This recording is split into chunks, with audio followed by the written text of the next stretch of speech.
If you close your eyes tonight and imagine a river, imagine this one. It begins somewhere deep in the heart of Africa, fed by rains that fall thousands of miles away.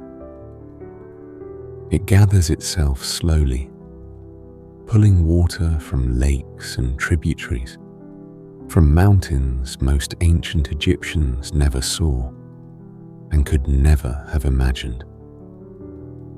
And then it flows north, quietly, steadily, without hurry, through gorges and cataracts, past stone and sand, through the longest stretch of desert on earth. And somehow, against all reason, it brings life with it. The Greek historian Herodotus, writing almost 2,500 years ago, looked at Egypt and said something that has never stopped being true. He called it the gift of the Nile.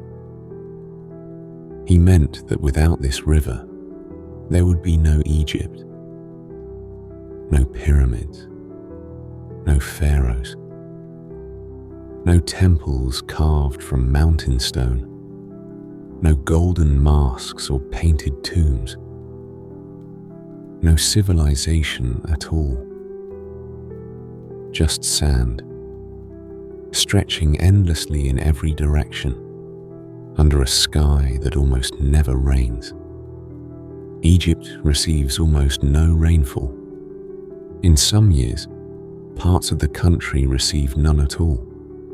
If you remove the Nile from the map, the entire land would be indistinguishable from the Sahara that surrounds it. A pale, empty waste. But the river is there. And because of it, everything changed. Every year, for thousands of years before the modern dam was built, the Nile did something remarkable. It flooded. Beginning in late summer, the river would swell with rainwater from the distant Ethiopian highlands. The water would rise, slowly at first, then faster, until it spilled over the riverbanks and spread across the flat valley floor. And when it finally receded, weeks later, it left behind a layer of rich, dark, fertile mud. The Egyptians called this soil Kemet, the Black Land. It was so dark, so obviously different from the pale desert, that you could see the boundary with your own eyes. A sharp line where the green ended and the red began. They called the desert Deshret, the Red Land. And they understood, even then, that their entire world existed in the narrow space between the two. The Nile's annual flood gave the Egyptians their calendar. They divided the year into 3 seasons, each tied to the river. Achet, the inundation, ran from roughly June to September. This was when the floodwaters arrived, swelling the river, spilling over the banks, turning the valley into a vast shallow lake. Farmers could not work their fields during the inundation. The water did the work for them, depositing the rich black silt that would nourish the next year's crops. Many of these idle farmers were recruited for state building projects during the flood months. This may be how the pyramids got their labor force. Not slaves, but farmers with nothing to plant. Pharaoh, the growing season, ran from October to February, As the waters receded, the farmers moved onto the newly refreshed land. They ploughed the soft mud with simple wooden ploughs pulled by oxen. They planted emmer wheat and barley, the two staple grains of Egypt. They grew flax for linen. They tended orchards of date palms, sycamore figs, and pomegranates. They grew onions, garlic, lettuce, and beans. Shamu, the harvest, ran from March to June. The crops were cut, gathered, threshed, and stored. And then, just as the granaries were filling and the heat was becoming unbearable, the river would begin to rise again. This cycle, flood, plant, harvest, flood, repeated without significant interruption for thousands of years. It was the heartbeat of Egyptian civilization. When the flood came on time and in the right amount, there was abundance. When it was too low, there was famine. When it was too high, it destroyed the villages and drowned the livestock. The Egyptians developed a system called basin irrigation, managed the floodwaters. They built low earthen walls to divide the floodplain into large rectangular basins. When the water rose, it filled the basins and sat there for weeks, soaking the soil and depositing sediment. Then, the water was drained back to the river through channels, and the planting began. It was simple, it was effective, and it required cooperation. One farmer could not build or maintain the basin walls alone. The whole community had to work together, which meant organization, which meant leadership, which eventually meant government. The river was not only a source of water and soil, it was alive. Hippopotamuses wallowed in the shallows, massive and dangerous. The Egyptians both feared and respected them.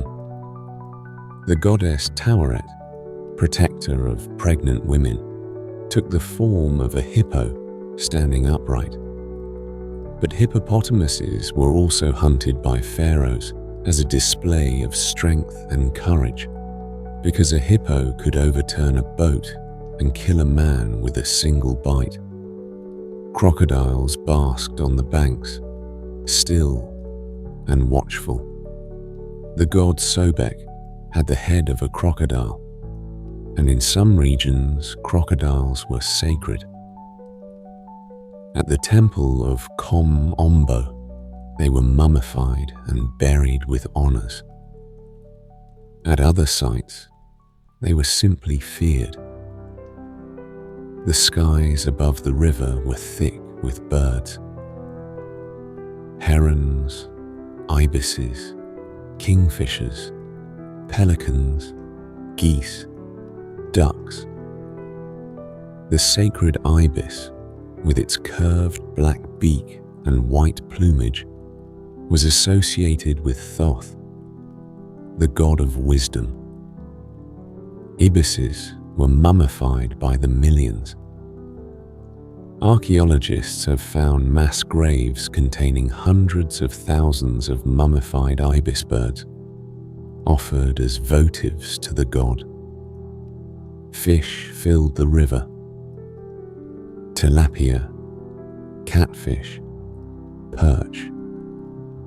Fishing was a daily activity for most Egyptians who lived near the water. They used nets, hooks, and spears. Fish was dried, salted, and stored as a staple food alongside bread and beer. And papyrus, the tall reed that grew in thick stands along the banks, reaching 3 meters or more above the water. Papyrus was Egypt's paper, its rope, its sandals, its boats.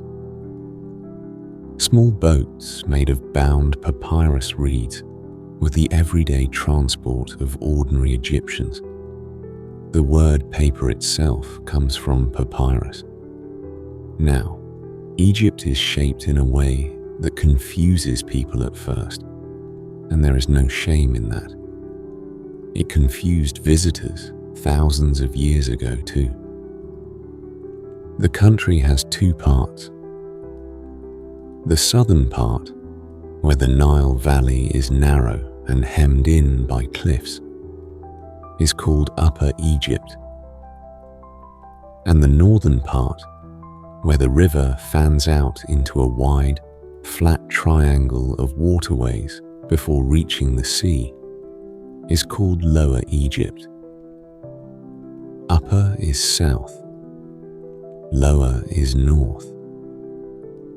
This seems backwards until you remember that the Nile flows from south to north.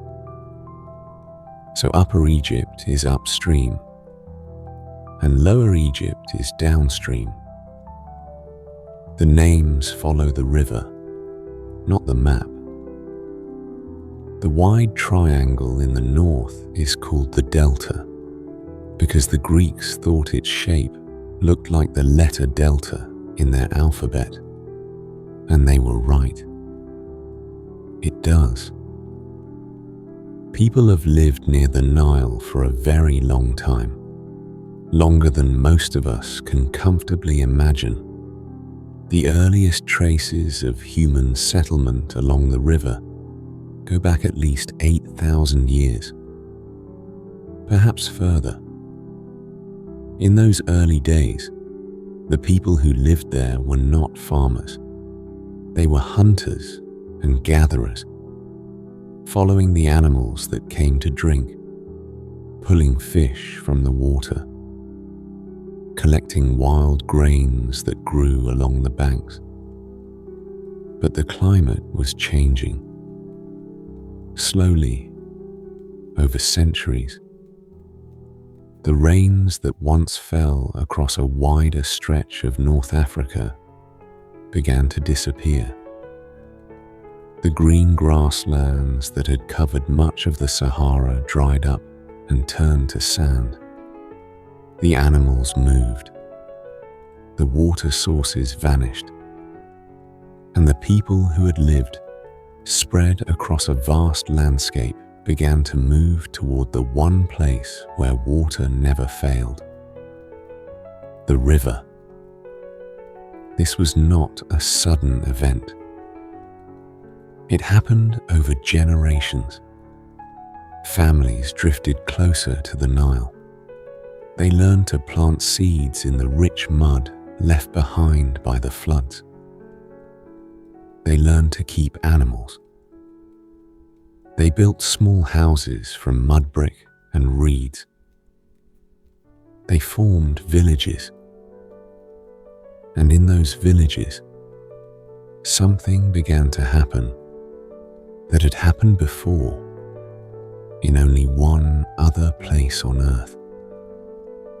The place we talked about in the last episode: Mesopotamia. The land between the Tigris and the Euphrates. Here, along a different river, in a different corner of the ancient world, the same quiet revolution was unfolding. People were learning to grow food instead of finding it. They were settling down. They were building. What did daily life look like in these early settlements? we can piece together an answer from the things they left behind. They lived in small houses made of bundled reeds and mud brick. The houses had 1 or 2 rooms, a hearth for cooking, and storage jars for grain and beer.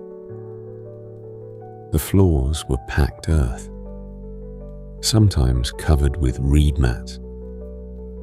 The roofs were flat, made of palm fronds laid across wooden beams, and families often slept on the roof during the hottest months. They ate bread made from emmer wheat, ground on stone querns. They drank beer, thick, nutritious, slightly sour, brewed from barley bread that was crumbled into water and left to ferment. Beer was not a luxury. It was a staple food, consumed by everyone, including children. It was safer than river water, and more nourishing than bread alone. They wore linen, woven from the flax that grew along the riverbanks. Linen was cool, light, and perfectly suited to the Egyptian climate. The wealthiest wore fine, nearly transparent linen. The poorest wore coarser cloth, or sometimes nothing at all. In the heat of an Egyptian summer, clothing was optional. They kept cattle, sheep, goats, pigs, and geese. They hunted waterfowl in the marshes with throwing sticks. Flat, curved pieces of wood flung spinning through the air to knock birds out of the sky. They fished with nets and harpoons. They gathered lotus roots and papyrus shoots. It was not an easy life, but it was a full one, and it was sustained every year by the river. By around 4,000 years before the Common Era, the settlements along the Nile had grown into something more complex. Archaeologists call this the Naqada culture, named after a site in Upper Egypt where many of their artifacts were first discovered. The Naqada people made pottery. They carved figures from stone and bone. They buried their dead with care, placing objects beside them that suggest they believed in something beyond this life. They traded with neighbors up and down the river, and sometimes with people far beyond the valley. They were not yet Egyptians in the way we think of the word. There were no pharaohs, no pyramids, no hieroglyphs, but they were building the foundations of everything that would come. And over time, as the villages grew into towns, and the towns grew into something larger, 2 centers of power emerged. One in the south, one in the north. Upper Egypt, in the narrow valley, developed its own traditions, its own leaders, its own symbols. The leaders of Upper Egypt wore a tall, white, cone-shaped crown. Lower Egypt, in the broad delta, had its own. Their leaders wore a red crown, flat across the top with a tall projection at the back. 2 lands, 2 crowns. 2 ways of life shaped by the same river, but separated by distance and geography. For centuries, they existed side by side. Sometimes they traded. Sometimes they fought. The details of their rivalry are lost to us, buried under millennia of sand and silence. But we know how the story ends, because sometime around 3,100 years before the Common Era, someone united them. His name, as far as we can tell, was Narmer. Some ancient records call him Menes. Whether these are two names for the same person, or two people whose stories became tangled over time, scholars still debate. But the outcome is not in question. Egypt became one kingdom, one ruler wearing both crowns, sometimes combined into a single double crown. One civilization stretching from the first cataract of the Nile in the south to the Mediterranean Sea in the north. We know about Narmer because of a remarkable object, a flat, shield-shaped piece of stone called the Narmer palette, discovered at the ancient site of Hierakonpolis. On one side, Narmer wears the white crown of Upper Egypt, raising a mace above a defeated enemy.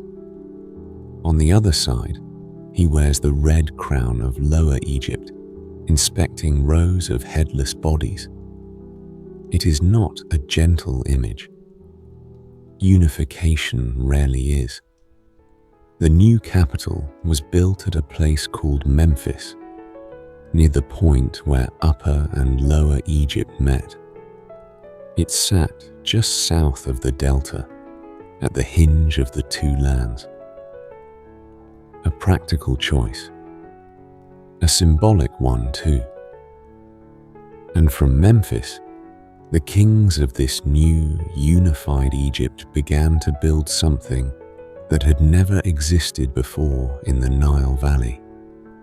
A state, a bureaucracy, a system of writing that could record laws and taxes and the names of the dead. A religion that tied the king to the gods, and the gods to the river, and the river to the survival of everyone. Writing appeared in Egypt around the same time as unification, perhaps a little before, perhaps a little after. The dates are close enough that scholars argue about which came first, and whether the idea of writing traveled from Mesopotamia to Egypt, or whether the Egyptians invented it independently. We talked about cuneiform in the last episode. Wedge-shaped marks pressed into clay. Egyptian writing was different.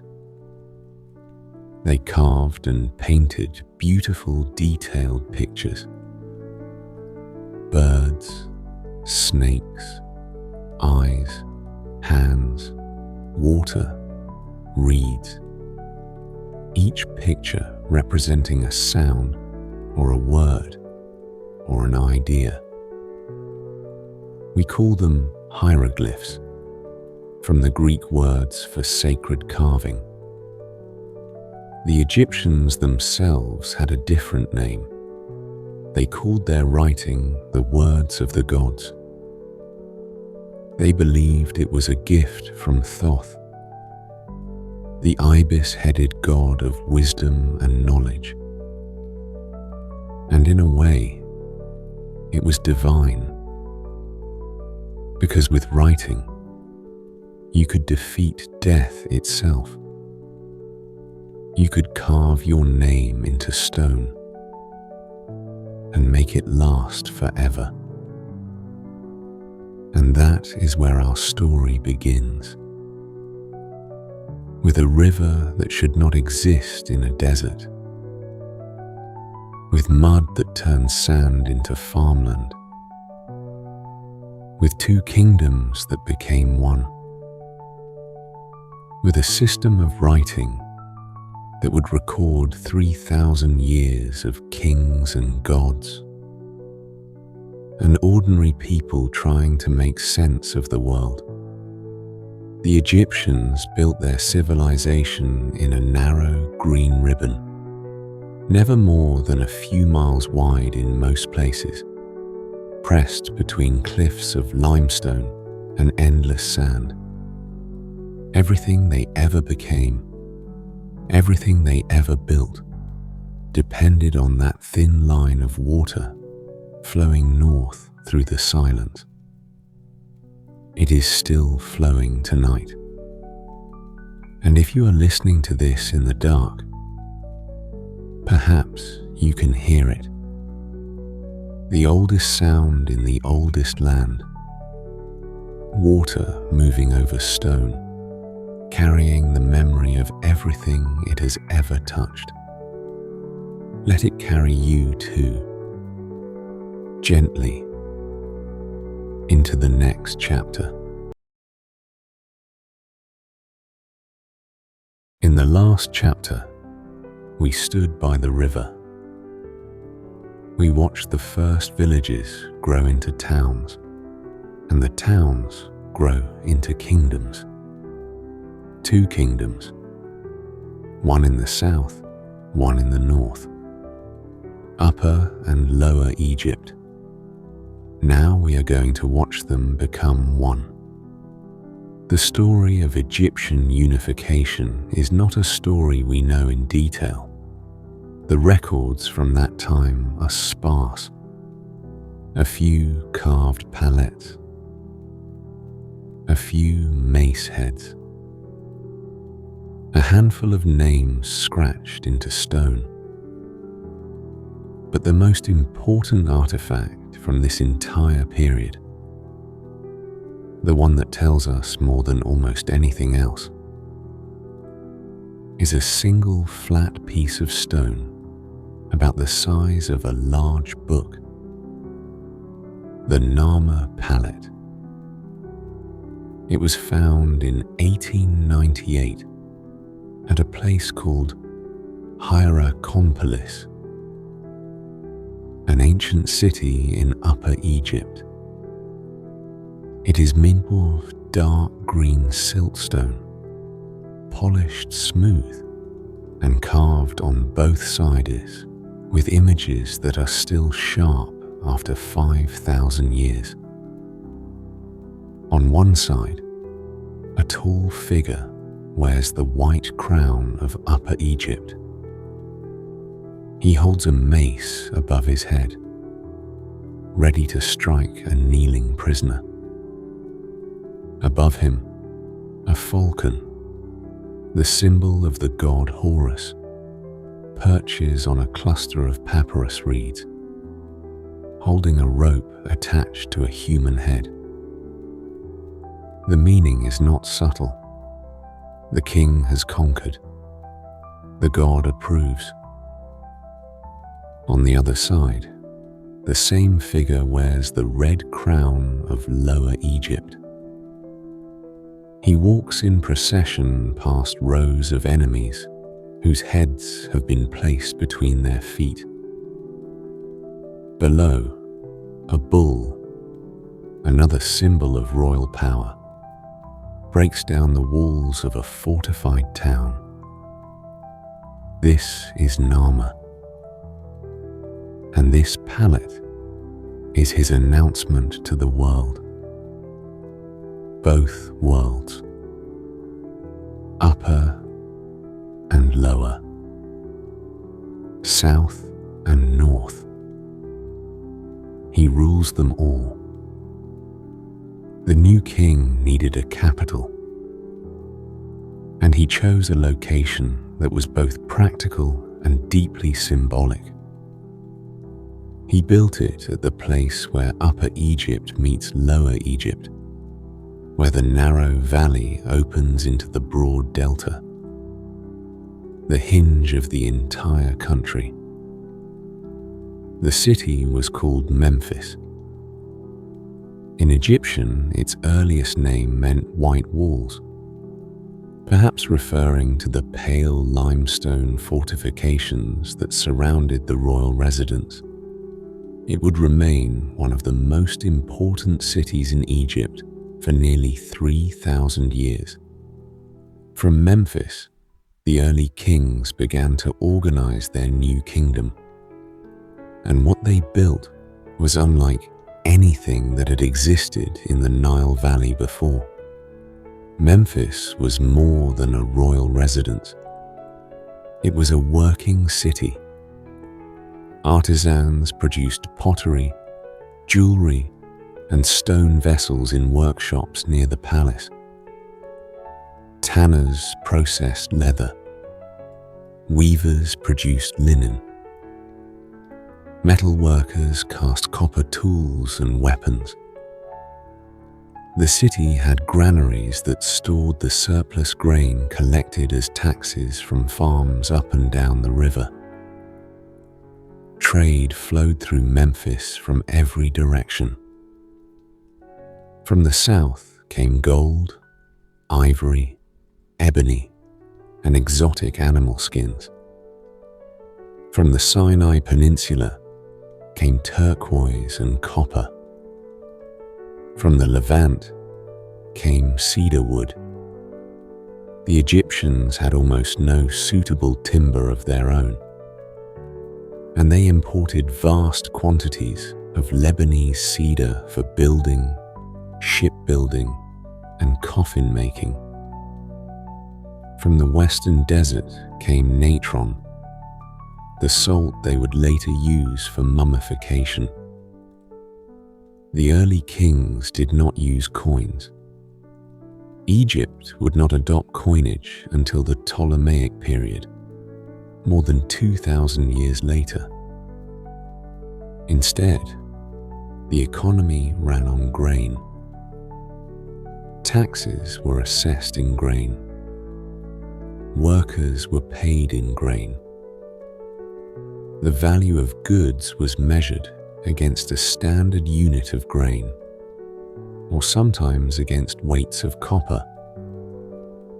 A pair of sandals might cost 2 units of grain. A cow might cost 100. It was a system that worked because everyone needed grain. Everyone understood grain, and the state controlled the granaries. The Pharaoh was not just a king.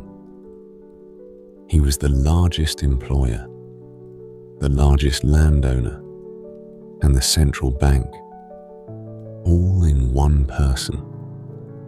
They created a bureaucracy, tax collectors who traveled up and down the river, recording how much grain each district produced, scribes who kept meticulous records on sheets of papyrus, the writing material made from reeds that grew along the riverbanks, officials who managed irrigation, settled disputes, and ensured that the floodwaters were channeled properly to the fields. This was not glamorous work. It was not the kind of thing that ends up in adventure stories. But it was the foundation of everything. Because a kingdom is not just a king with a crown, it is a system. A network of people doing unglamorous things, counting grain, measuring land, recording names, that together make civilization possible. The Egyptians understood this instinctively. They valued their scribes enormously. A famous text from later periods says that a scribe's name endures forever, while the names of soldiers and builders are forgotten. The pen in Egypt was mightier than the sword long before anyone thought to say so. Scribal schools were established in the major temples and administrative centers. Boys, and it was almost exclusively boys, began their training at around age 5. They spent years copying texts onto ostraka, the broken pieces of pottery that were cheaper than papyrus and perfectly suited for practice. The exercises survive. We can read the homework of children who lived 4,000 years ago. They copied moral instructions, stories, lists of words, mathematical problems. Their teachers corrected their work in red ink. Some students were diligent. Others, judging by the quality of their handwriting, were not. One popular school text, called The Satire of the Trades, painted a grim picture of every profession except the scribes. The soldier is beaten. The farmer is exhausted. The fisherman is eaten by crocodiles. The washerman handles dirty linen all day. But the scribe, the text assures the student, sits in comfort, commands respect, and never goes hungry. It was propaganda, of course, but effective propaganda. The scribal class was the backbone of Egyptian administration, and they knew it. And the Nile was not just a source of water and soil. It was a road. In a country that stretched over 1,000 kilometers from south to north, but was rarely more than 20 kilometers wide, the river was the only practical highway. Almost everything and everyone traveled by boat. The current flows north, so boats drifting downstream needed only a rudder. Boats traveling south, upstream, raised a sail and caught the prevailing wind, which in Egypt blows almost always from the north. This happy coincidence meant that the Egyptians could travel in both directions with relative ease. Downstream with the current, upstream with the wind. The hieroglyph for traveling north showed a boat without a sail. The hieroglyph for traveling south showed a boat with a sail raised. The river was so central to Egyptian life that even their written language reflected it. Cargo boats carried grain, stone, cattle, timber, and luxury goods. Passenger boats ferried officials between cities. Funeral barges carried the dead to their tombs on the West Bank. Warships, when needed, were simply cargo boats fitted with soldiers. The Nile was Egypt's interstate highway, its railway, its shipping lane, and its main street, all in one ribbon of brown water flowing north through the silence. And the tool of the scribe was writing. Those beautiful, intricate pictures we call hieroglyphs. Each hieroglyph could represent a sound, a word, or an idea. Some were simple. A mouth meant the sound R. A reed meant the sound I. An owl meant M. Others were more complex.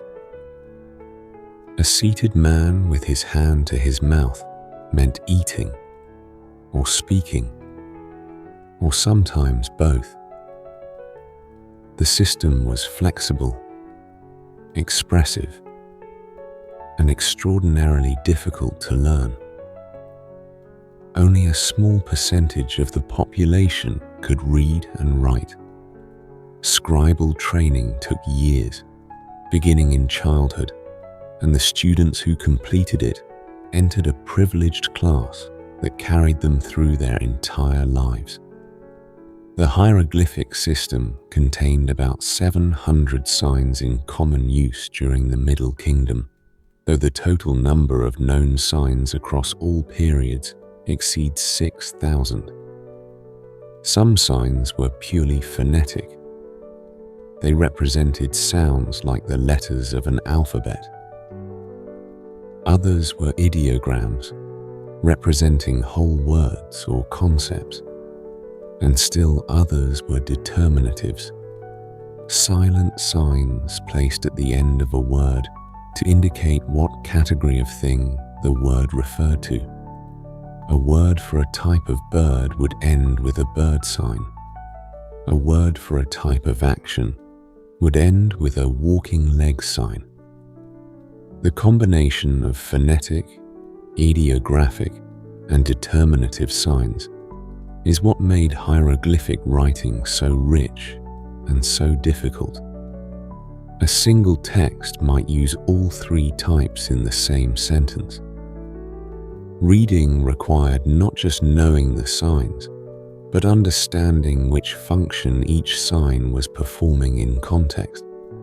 It was, in many ways, more like reading music than reading a modern alphabet. For everyday purposes, the Egyptians developed a faster, simpler version of their writing called Hieratic. It was essentially a cursive form of hieroglyphs, quick enough to use for letters, receipts, and administrative records. Hieroglyphs were reserved for the important things: temples, tombs, royal monuments, the words that needed to last. The early kings of unified Egypt were buried at a place called Abydos in Upper Egypt. Their tombs were not pyramids. Pyramids would come later.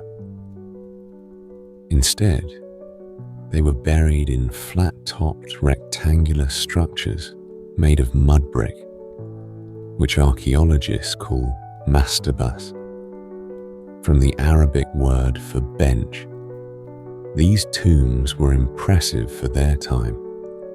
Large underground chambers lined with wood, filled with pottery, jewelry, tools, and food for the afterlife. Some contained hundreds of storage jars filled with wine, oil, and grain. The dead king would want for nothing, but there was something else in some of these early tombs, something that tells us about a darker side of this young civilization. Around the tombs of the earliest kings, archaeologists found rows of smaller graves. Not family members, not nobles, servants, dozens of them, sometimes more, buried at the same time as the king, their bodies arranged in neat rows, as if they had all died on the same day, because they had. The evidence suggests that in the very earliest period of Egyptian kingship, servants were killed and buried alongside their ruler. The belief, presumably, was that the king would need attendants in the afterlife, just as he had needed them in life. It is a disturbing practice, and it did not last. Within a few generations, the Egyptians found a different solution. Instead of killing real servants, they placed small carved figures in the tomb. Shabti, they called them, little statues, often holding farming tools, inscribed with a spell that would bring them to life in the next world to do whatever work the dead person required. It was a gentler answer to the same question. How do you serve a king who has crossed into the land of the dead? You send someone who was never alive to begin with. There is a word that appears very early in Egyptian civilization, and it never goes away. It runs through every dynasty, every temple, every tomb, every royal decree for 3,000 years. The word is Ma'at. Ma'at is difficult to translate with a single English word because it means several things at once.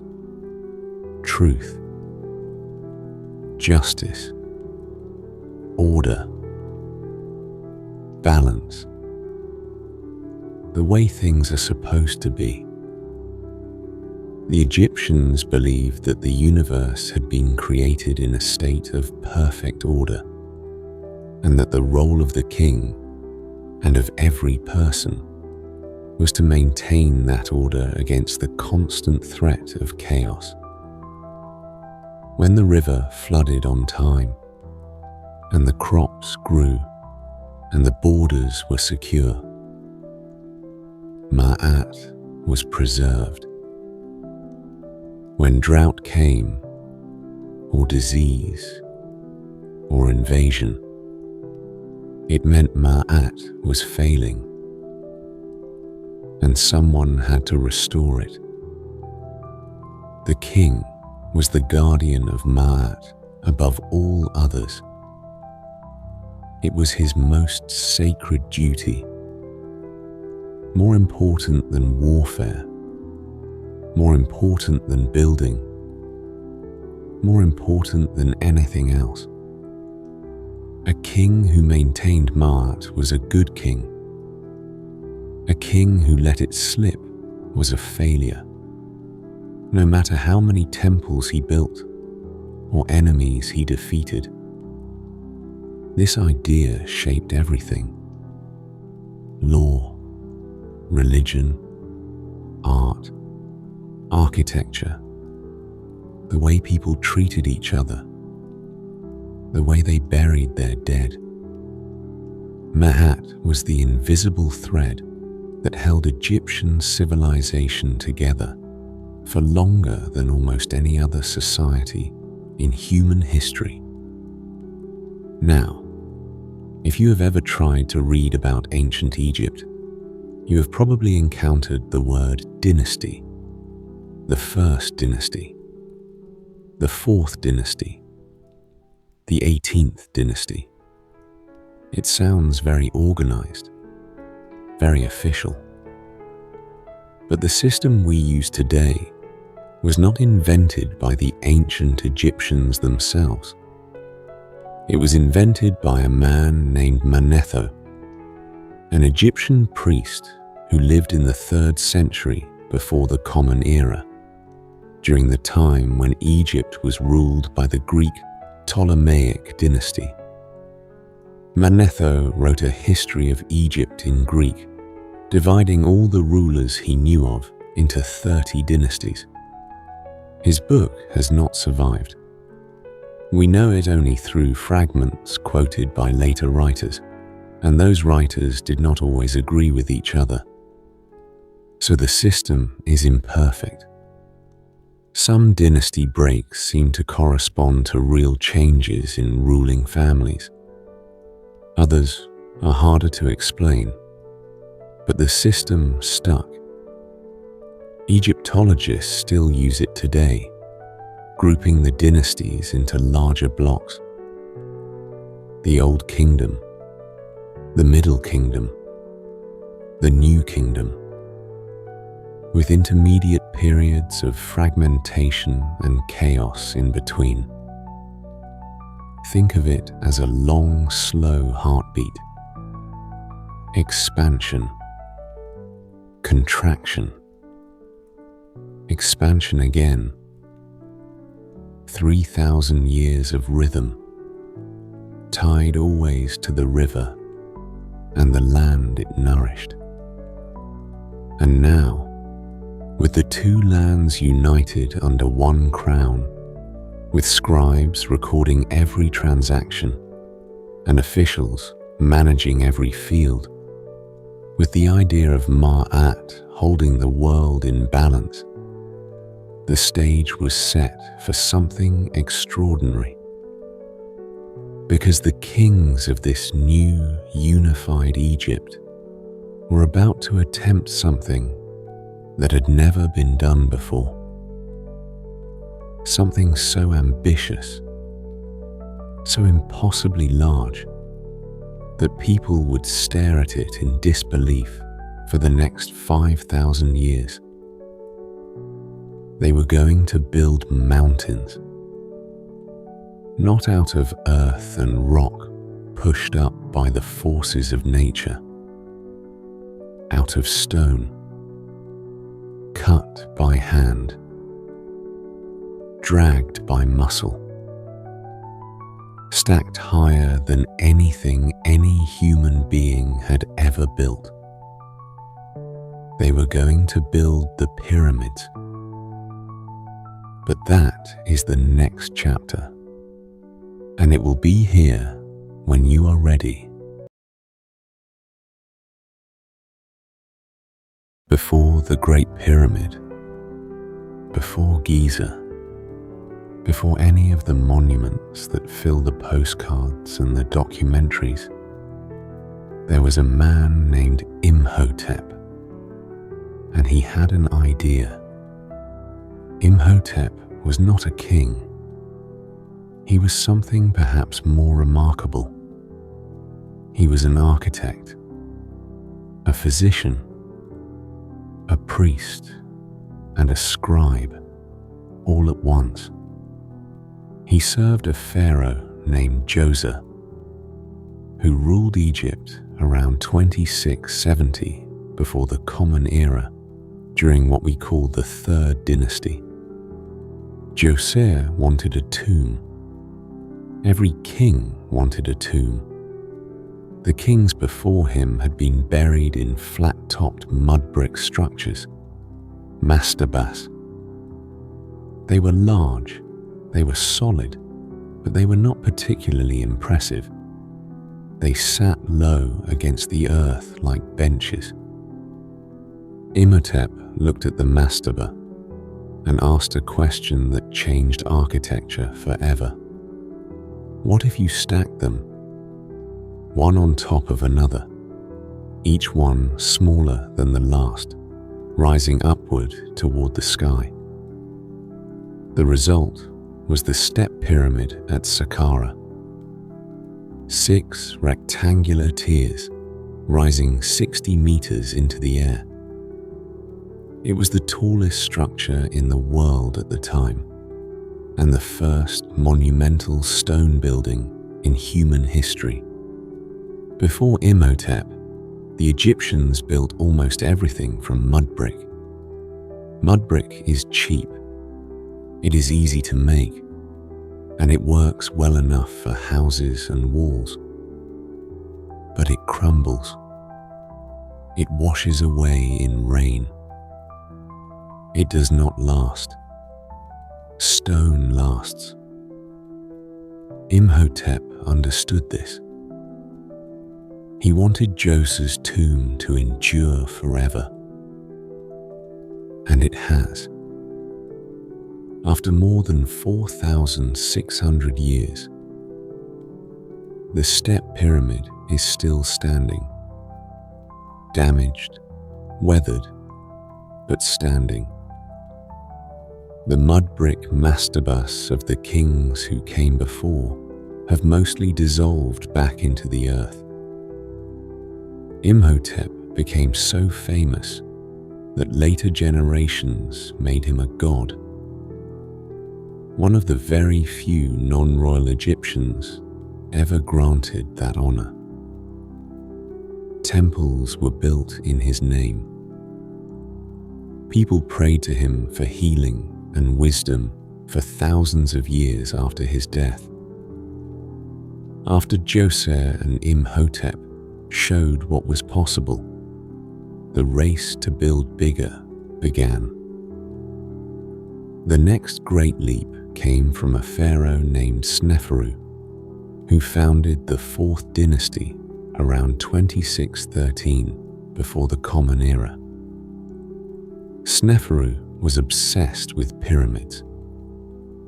He built 3 of them, more than any other pharaoh in Egyptian history. His first attempt was at a place called Meidum. He started with a step pyramid, then tried to fill in the steps to create smooth, sloping sides. It partially collapsed. You can still see the remains today, a strange tower of stone rising from a pile of rubble, like a pyramid that is trying to remember what it was supposed to look like. His second attempt was at Dahshur.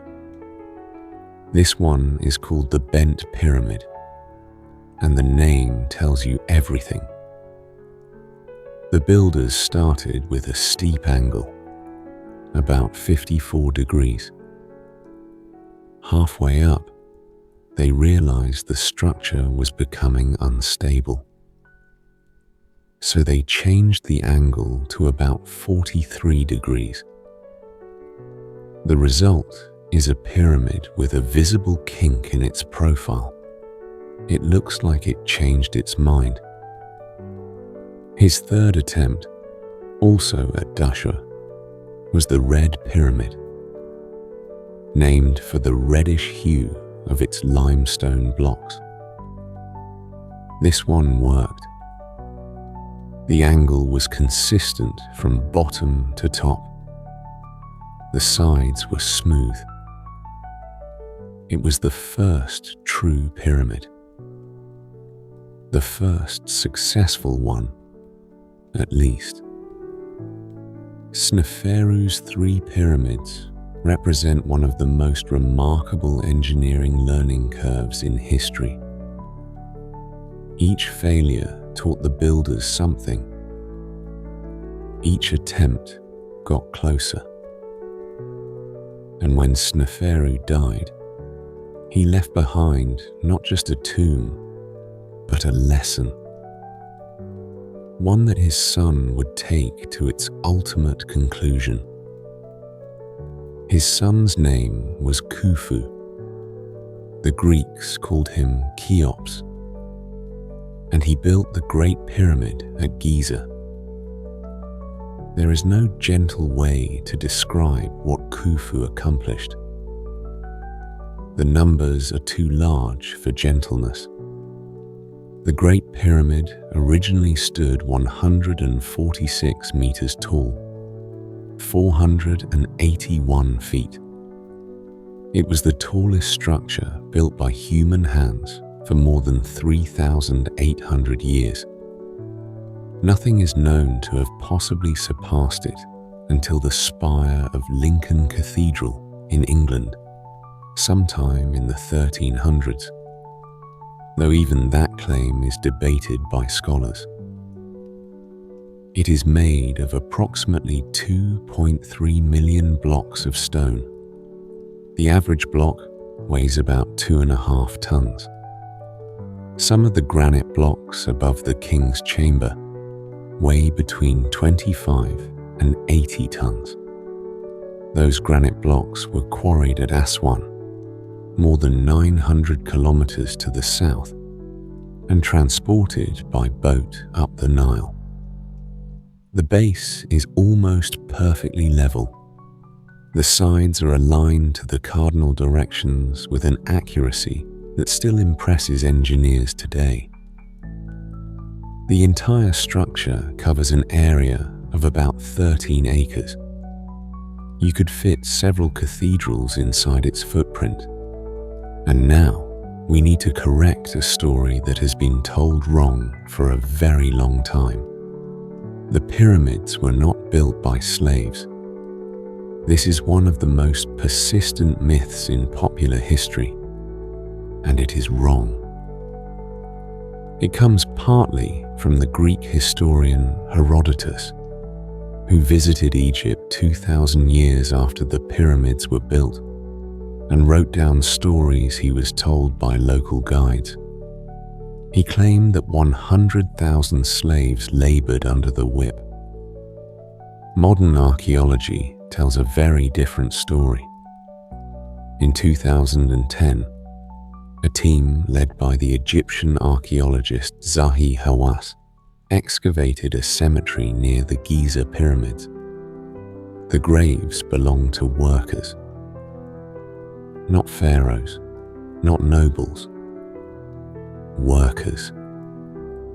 And the evidence was remarkable.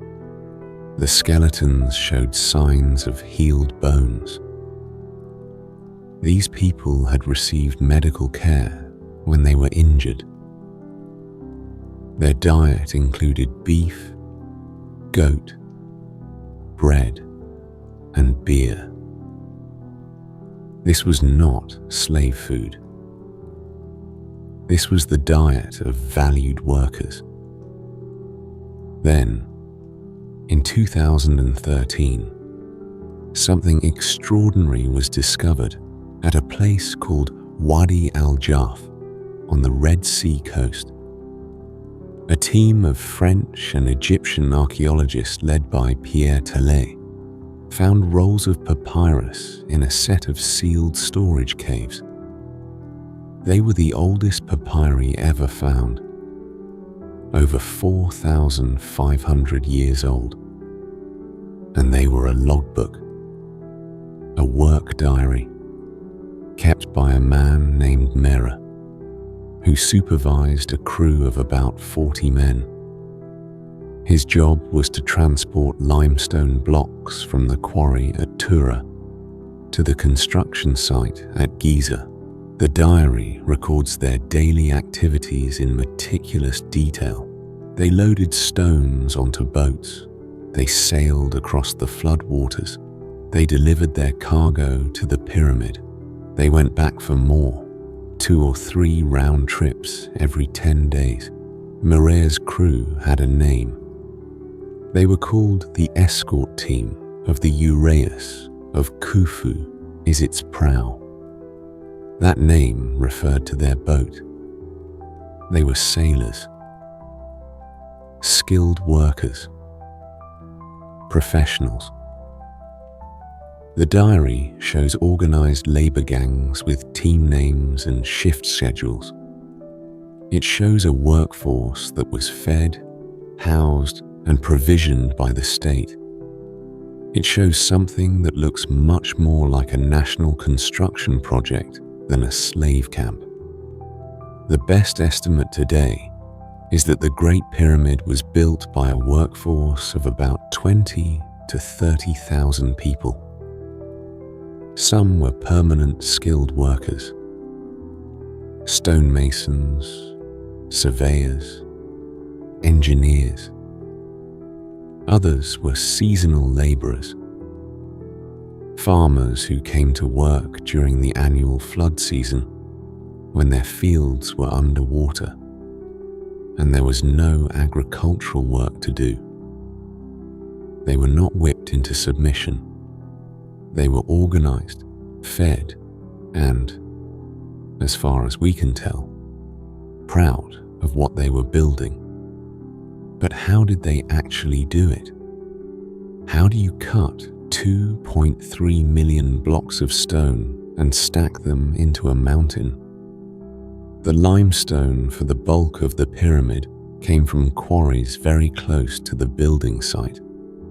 Some of the quarry pits are still visible today, just a few hundred meters south of the Sphinx. The workers used copper chisels, wooden wedges, and stone hammers to cut the blocks. They would carve channels around each block, then drive wooden wedges into the base and soak them with water. As the wood expanded, it cracked the stone free. For the fine white limestone casing stones that covered the exterior, the ones that made the pyramid gleam in the sun, the stone came from Tura, on the opposite bank of the Nile.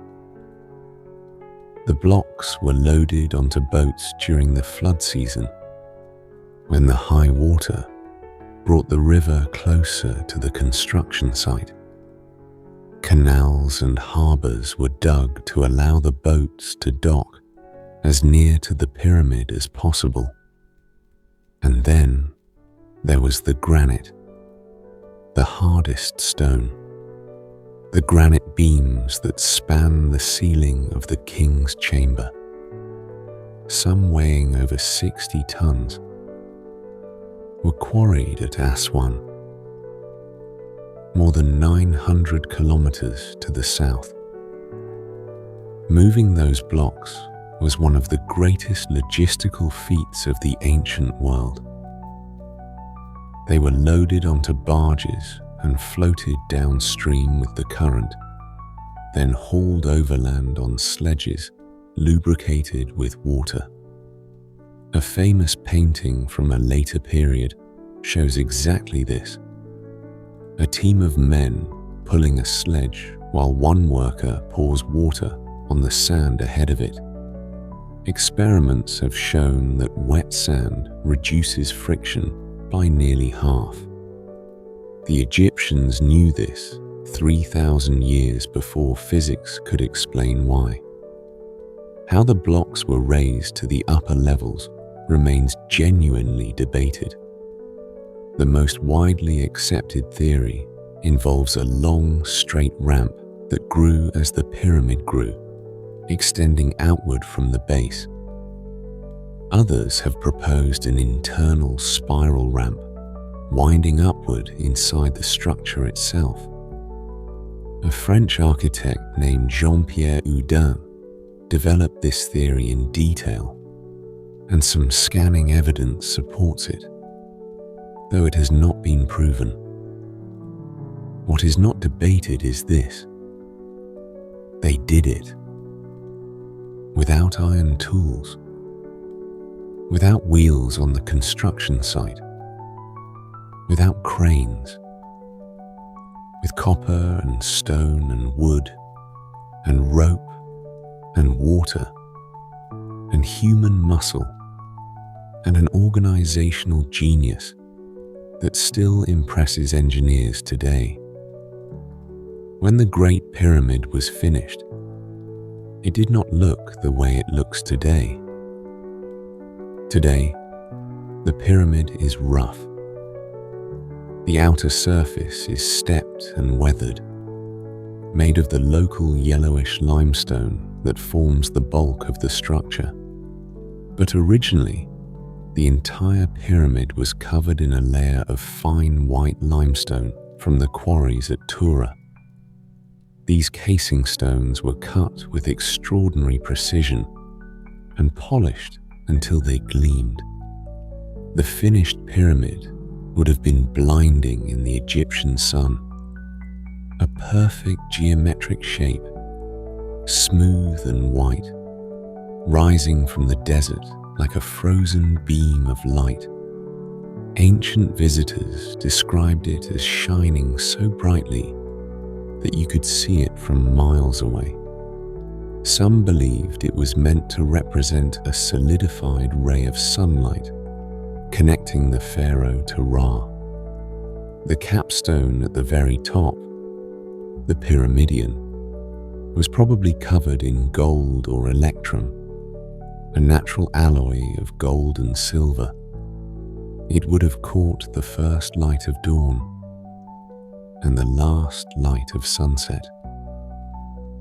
A golden point burning above the white slopes. Almost all the casing stones were stripped away over the centuries, quarried by later rulers to build mosques and palaces in Cairo. A few remain at the base of the Great Pyramid, and you can see how tightly they fit together, A knife blade cannot be inserted between them. The precision is breathtaking. The Pyramid of Khafra, the second largest at Giza, still retains a cap of original casing stones at its peak. When the sun hits it at the right angle, you can glimpse what all three pyramids once looked like: white and perfect and impossibly precise.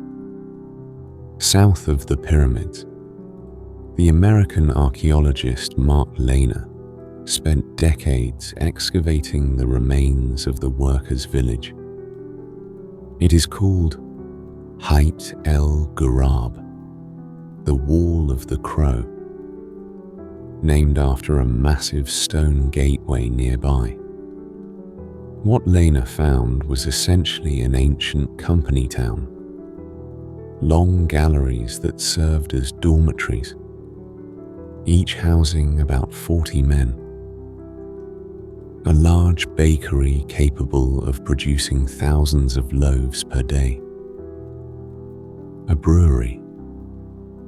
A fish processing facility. Storage buildings filled with the remains of cattle bones. Not just any cuts, but good cuts. Ribs, steaks, joints. The workers were eating well. There were also workshops where copper tools were sharpened and repaired. A hospital, or at least a place where injured workers were treated. And a cemetery, separate from the royal necropolis, where the workers themselves were buried with simple but respectful care. The village tells us something important about the pyramid project. It was not a one-time event. It was a permanent operation, running continuously for at least 20 years. Thousands of people lived and worked there, season after season, year after year. Children were born there. People fell in love, got sick, broke bones and were patched up and sent back to work. It was a community built around the construction of a single building. And when the building was finished, the community dissolved, and the sand slowly buried everything.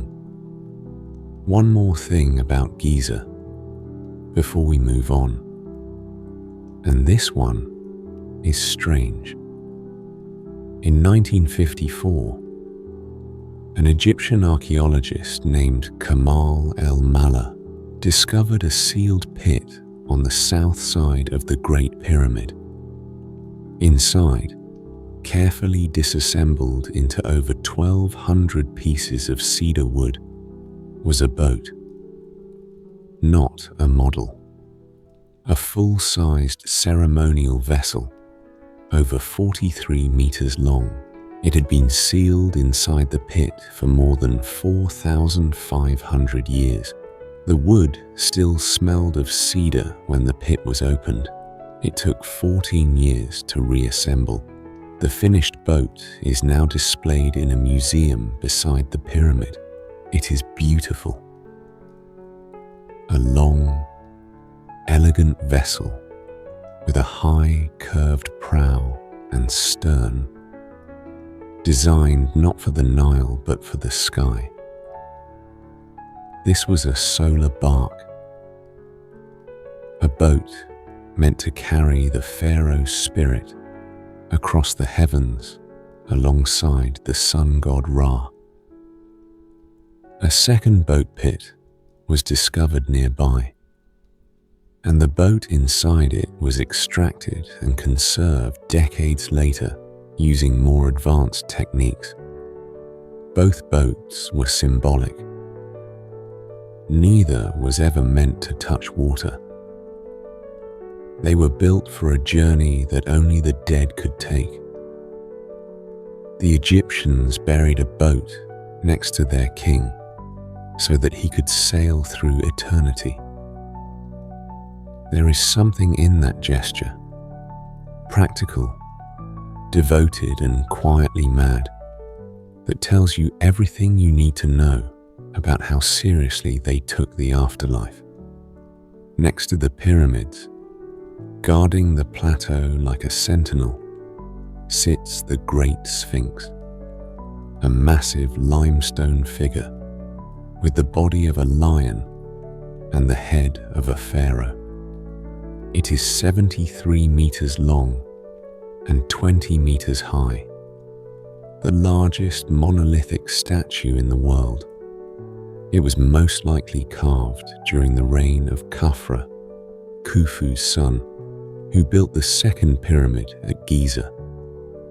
The Sphinx's face is believed to be Khafra's own, gazing eastward toward the rising sun. Over the millennia, the Sphinx has been buried up to its neck in sand more than once.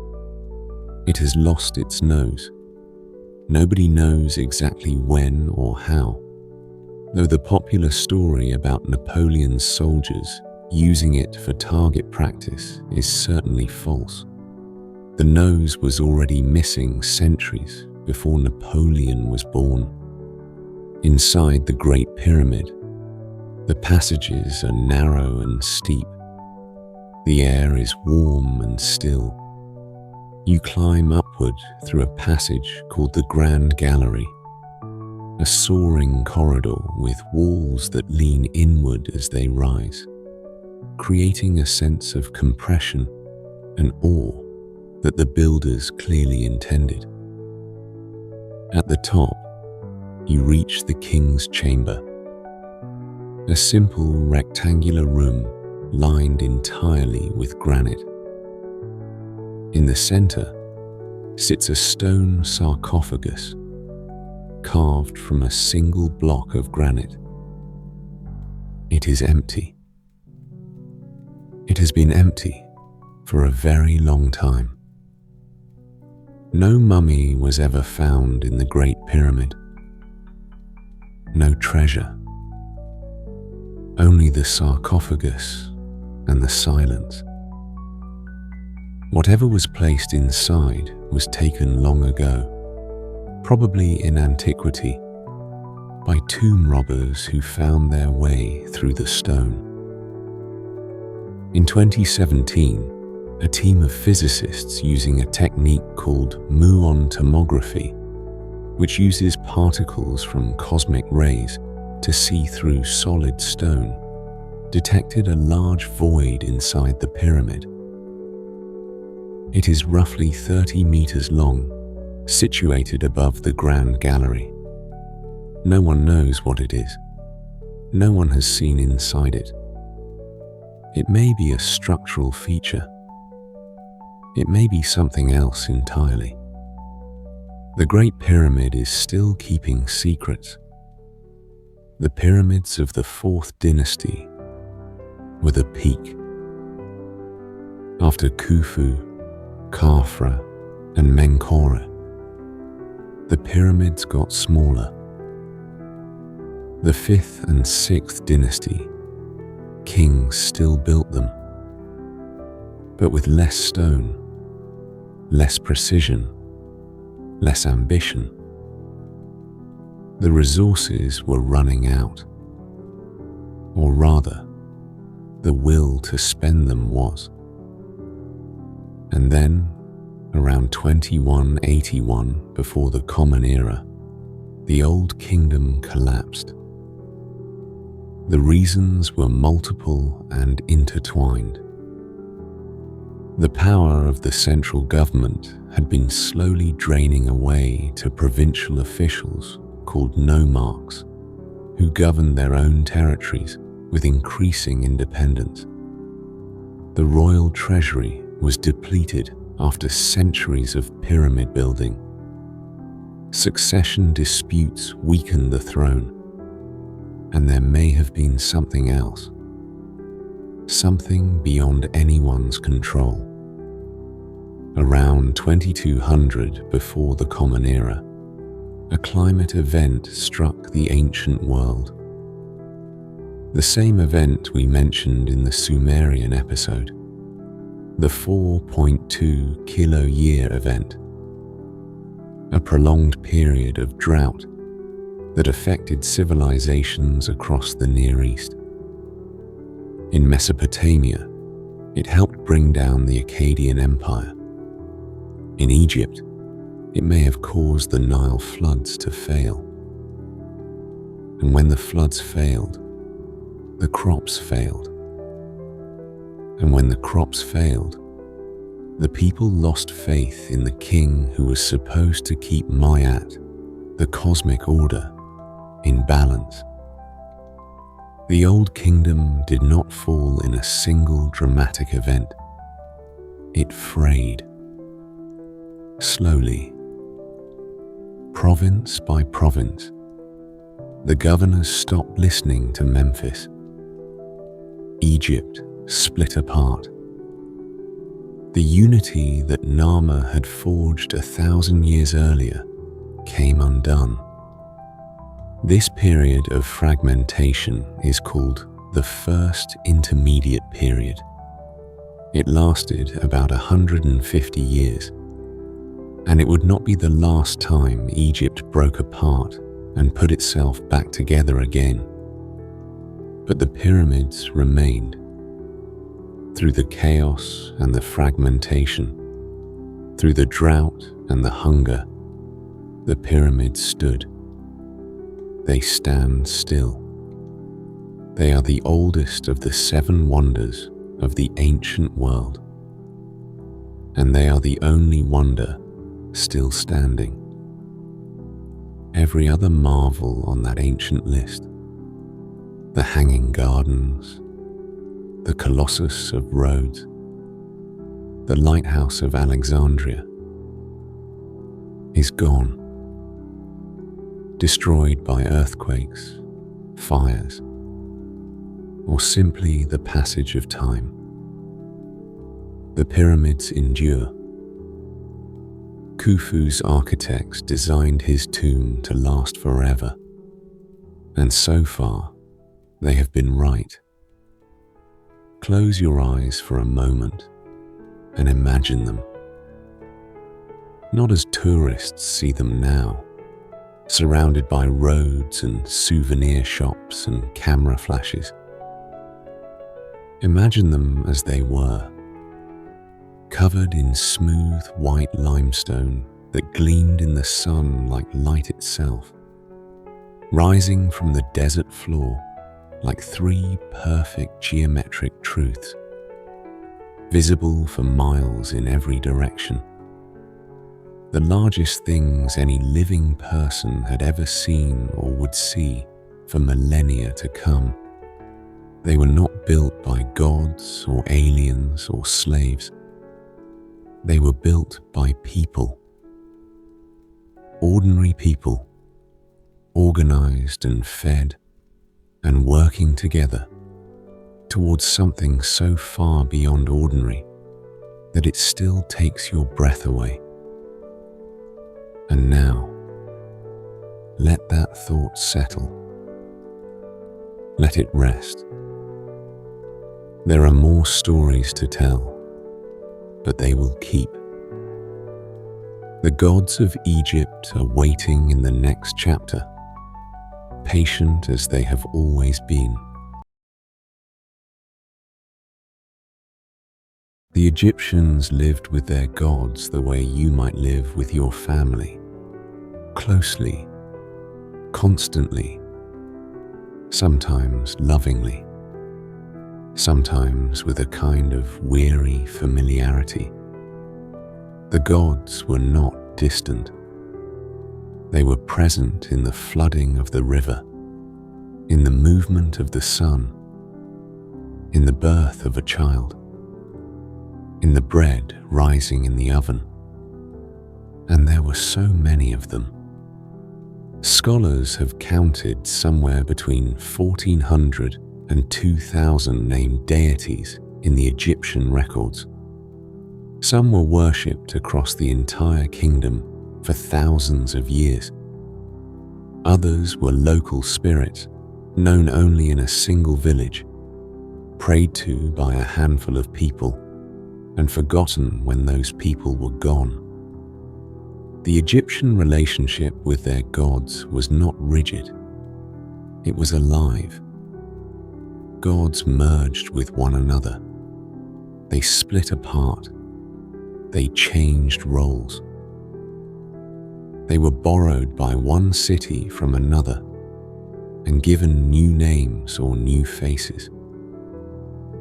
A god who was important in the Old Kingdom might fade to obscurity in the New Kingdom, while a minor deity might rise to become the most powerful figure in the pantheon.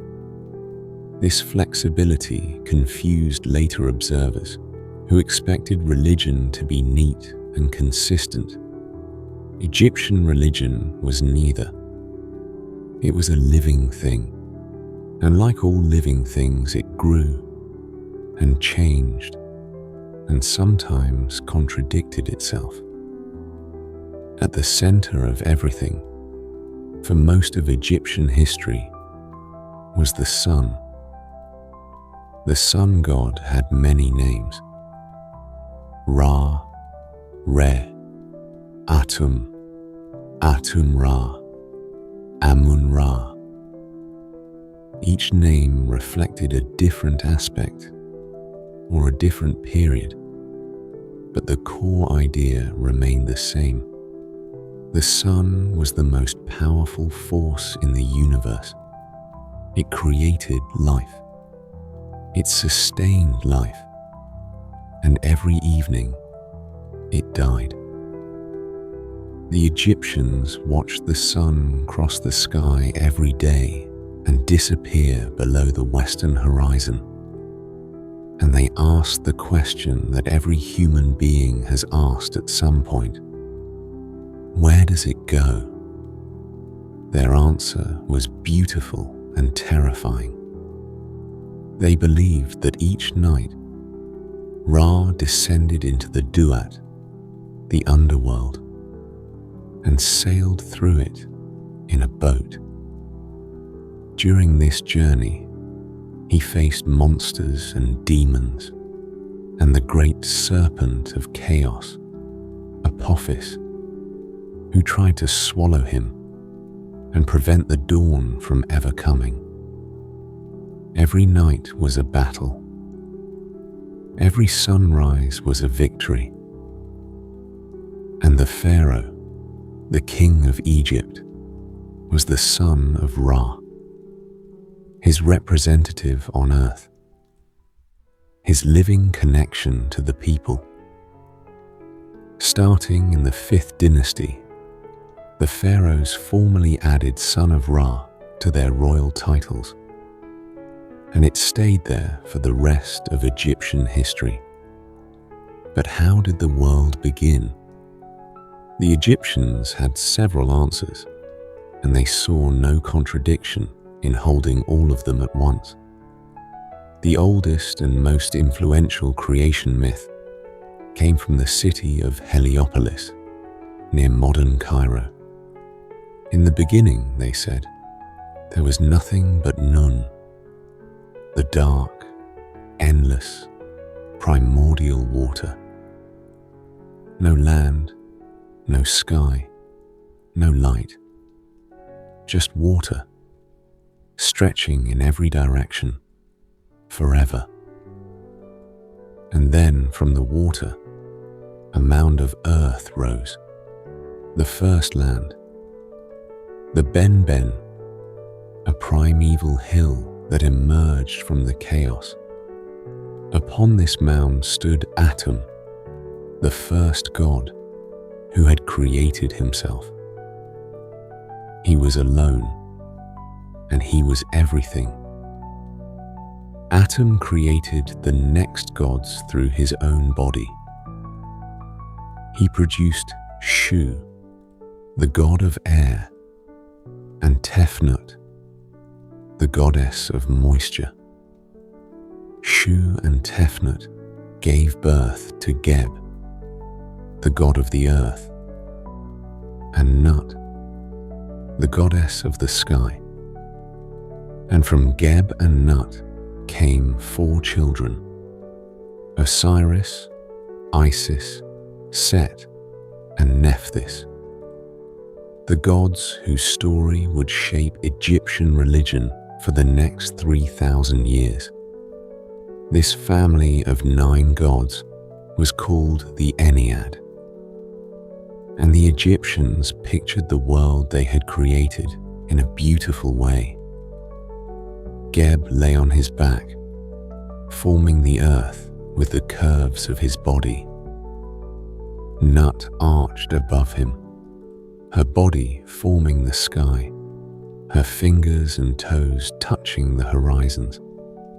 Between them stood Shu, holding his daughter up, keeping earth and sky apart so that life could exist in the space between.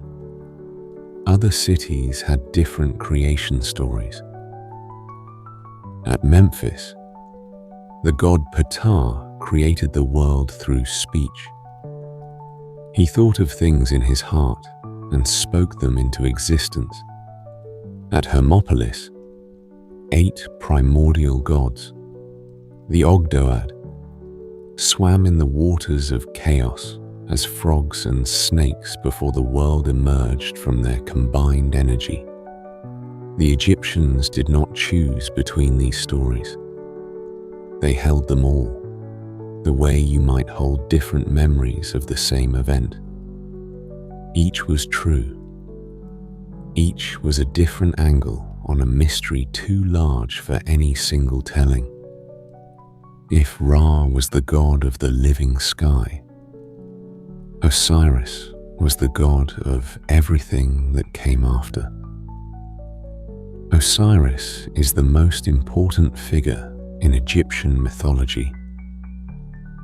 His story is the one that shaped how Egyptians thought about death, about justice,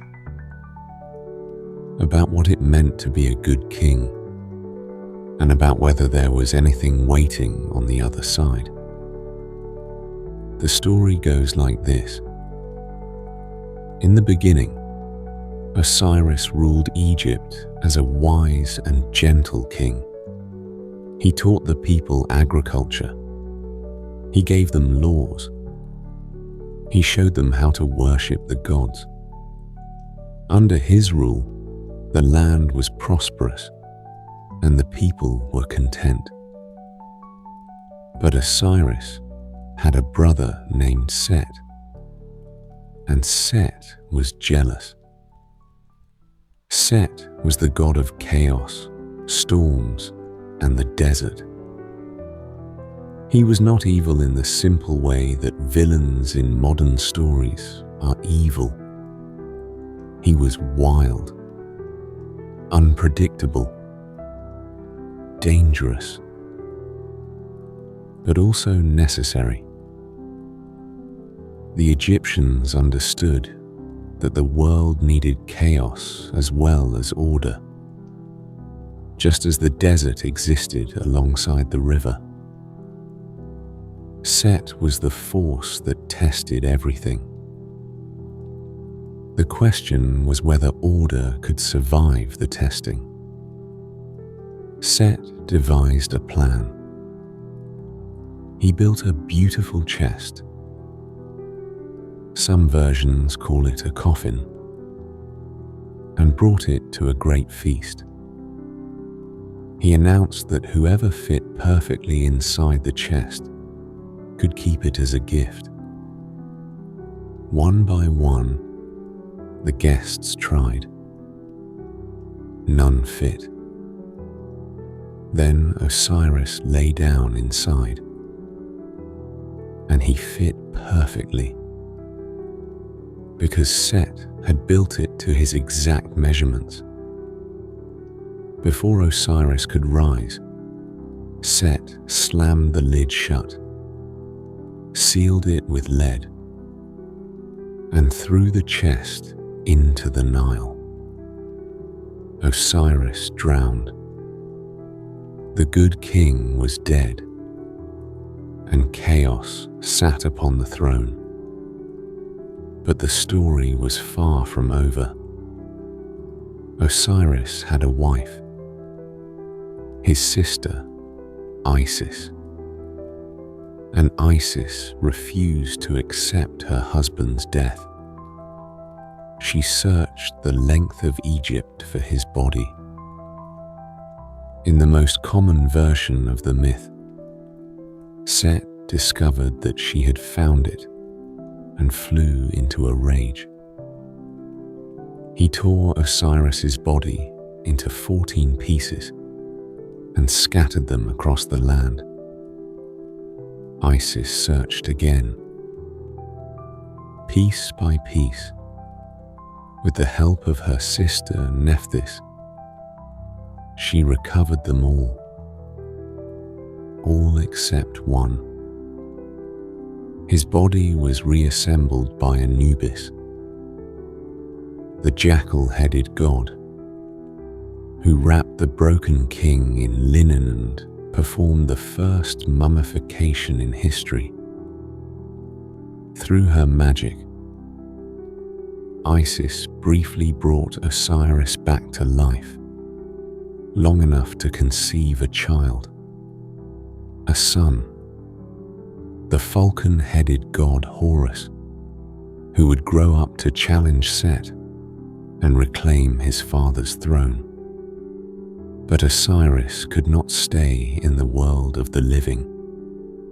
He descended to the Duat, the underworld, and became its ruler, the judge of the dead, the king of everyone who had ever died and everyone who ever would. The story of Horus and Set is one of the longest and strangest narratives in Egyptian mythology. The two gods fought for the throne of Egypt in a series of contests that lasted, in some versions, 80 years. They fought physically. They fought magically. They fought through tricks and trials, judged by a council of gods. Eventually, Horus won. The council declared him the rightful king of Egypt, and Set was banished to the edges of the world, to the desert and the storms where he belonged. This myth was not just a story to the Egyptians. It was the model for kingship itself. Every living pharaoh was Horus. Every dead pharaoh became Osiris. The transfer of power from father to son was a reenactment of the cosmic drama. When a king died and his heir took the throne, the entire myth played out again. Death, resurrection, justice, continuity. The kingdom endured because the story endured.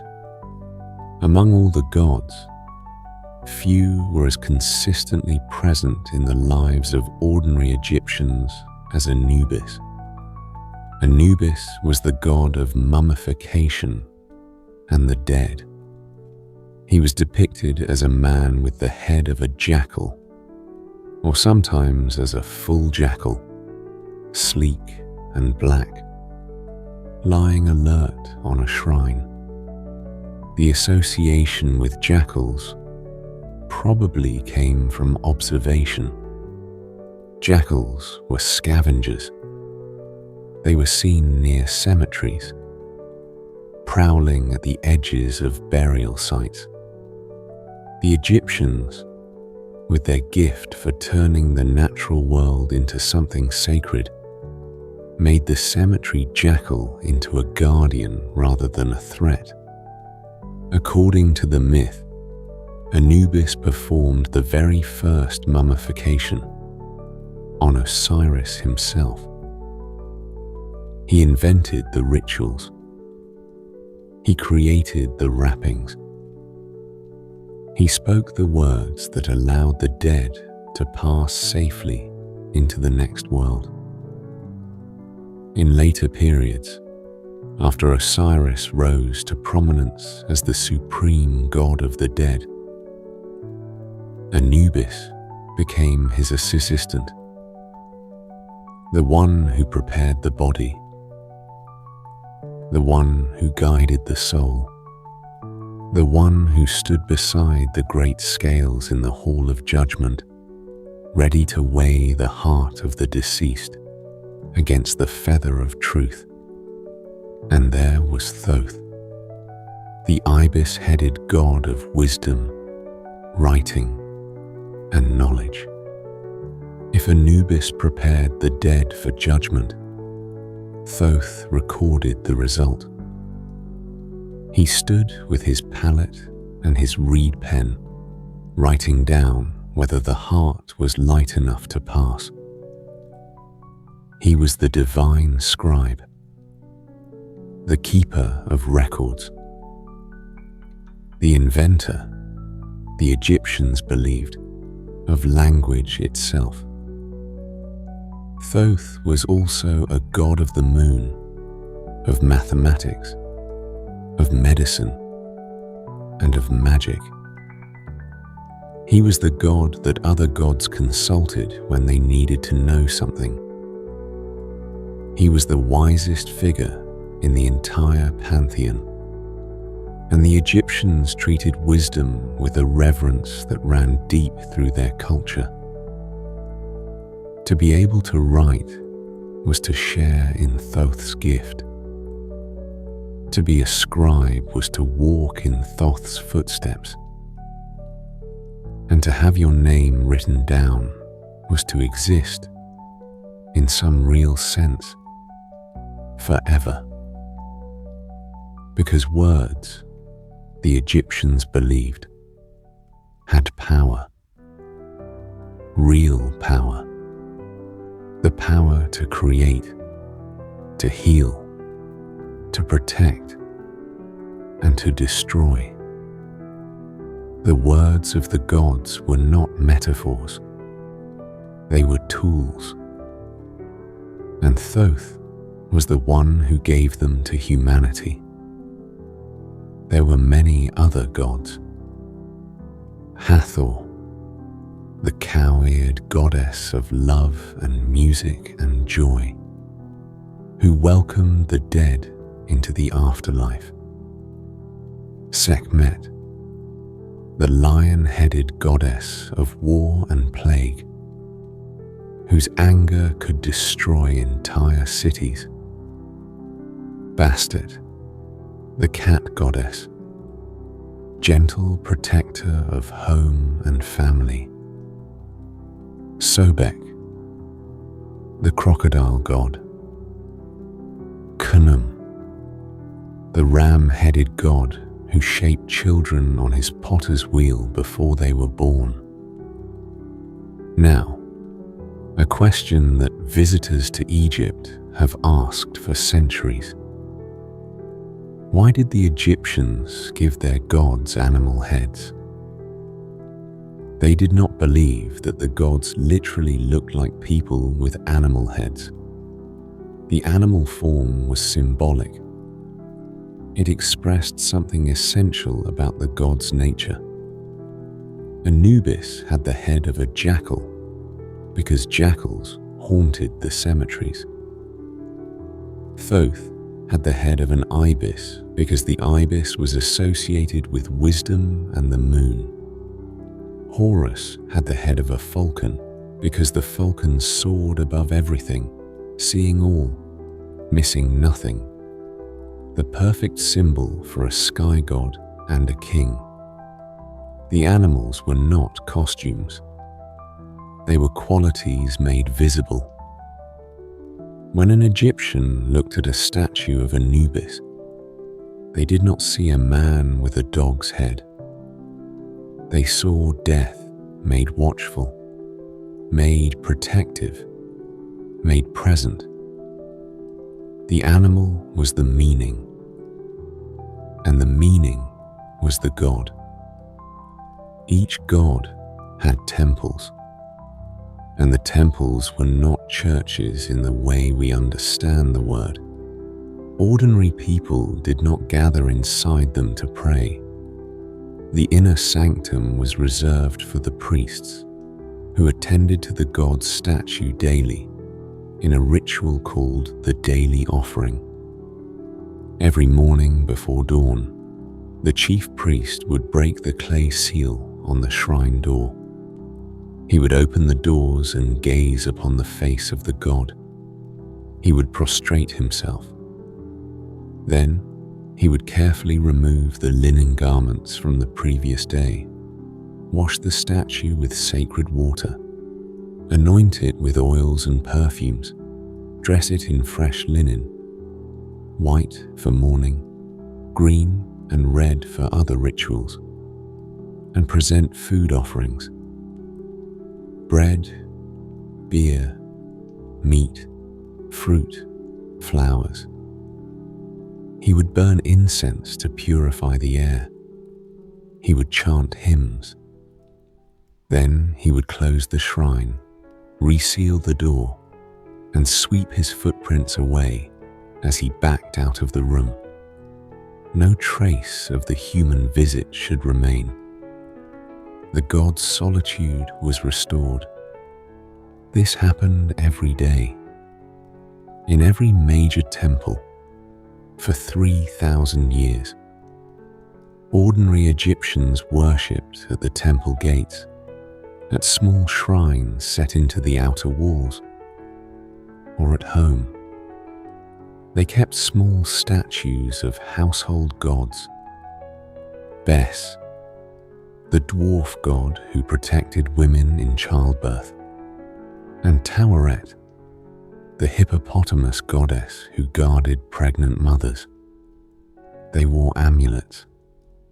They prayed. They left offerings at local shrines. Their relationship with the gods was personal, intimate, and woven into the fabric of daily life. It was a quiet, repetitive, deeply personal practice, not so different from tending to a sleeping child. And perhaps that is the best way to understand the Egyptian relationship with their gods, not as fearful subjects trembling before distant powers, but as caretakers, partners, family. The gods needed the people needed the gods. And together, bound by Ma'at, they kept the world turning. But the question that haunted every Egyptian, from the poorest farmer to the greatest pharaoh, was the same question that haunts us all. What happens when we die? The Egyptians had an answer. A detailed, specific, practical answer. They wrote it down. They painted it on walls. They wrapped it in linen and placed it beside the dead like a travel guide for the most important journey anyone would ever take. The journey to the afterlife. That is the next chapter. Rest now. The gods are patient. They have been waiting for you for a very long time. The Egyptians did not believe that death was the end. They believed it was a door. On the other side of that door lay a world as real and as detailed as this one. A world with rivers and fields and sunlight. A world where the good could live forever in peace, tending their crops, eating their fill, resting under trees that never lost their leaves. The Egyptians called this paradise the Field of Reeds. But getting there was not automatic. You did not simply die and arrive. You had to travel. Through darkness, through danger, past monsters and gates and trials that tested whether you deserved to reach the other side. And you needed a guide. Before we go further, it helps to understand what the Egyptians believed a person actually was, because they did not think of the self the way we do. They believed that every human being was made up of several distinct parts, and that death did not destroy all of them at once. The Ka was your life force. It was born with you. It lived with you. And when you died, it remained near the body, hungry and in need of sustenance. This is why the Egyptians left food offerings at tombs. Not symbolically. They believed the Ka consumed the spiritual essence of the food: bread, beer, meat, figs, all of it placed in the tomb or on offering tables outside, replenished by family members for as long as they remembered. The Ba was your personality, your individuality, everything that made you specifically you.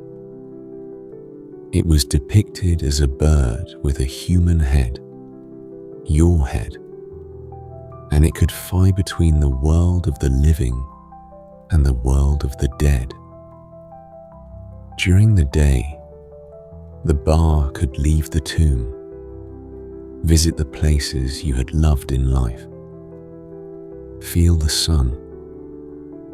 At night, it returned to the body.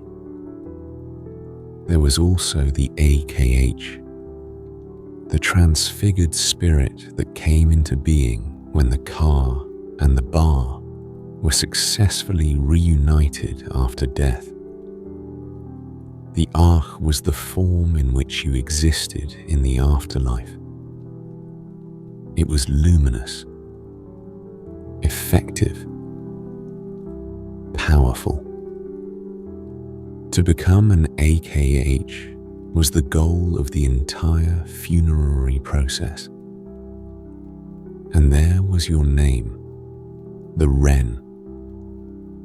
The Egyptians believed that as long as your name was spoken, some part of you continued to exist. This is why they carved names so deeply into stone. This is why one of the worst punishments in Egypt was the erasure of a person's name from every monument. To destroy the name was to destroy the person's chance at eternity.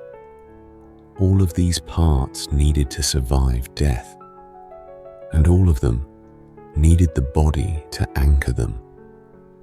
The first requirement was a body, not a metaphorical body, a real, physical, preserved body.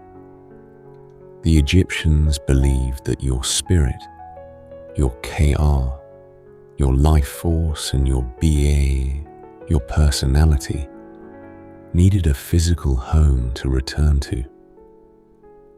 If the body decayed, the spirit would be lost forever, wandering, homeless, gone. This is why they practiced mummification. The process, at its most elaborate, took about 70 days. It was performed by specialized priests who understood both the practical techniques and the sacred rituals that accompanied each step. First, the internal organs were removed. The lungs, the liver, the stomach, and the intestines were taken out and placed in 4 special jars called canopic jars.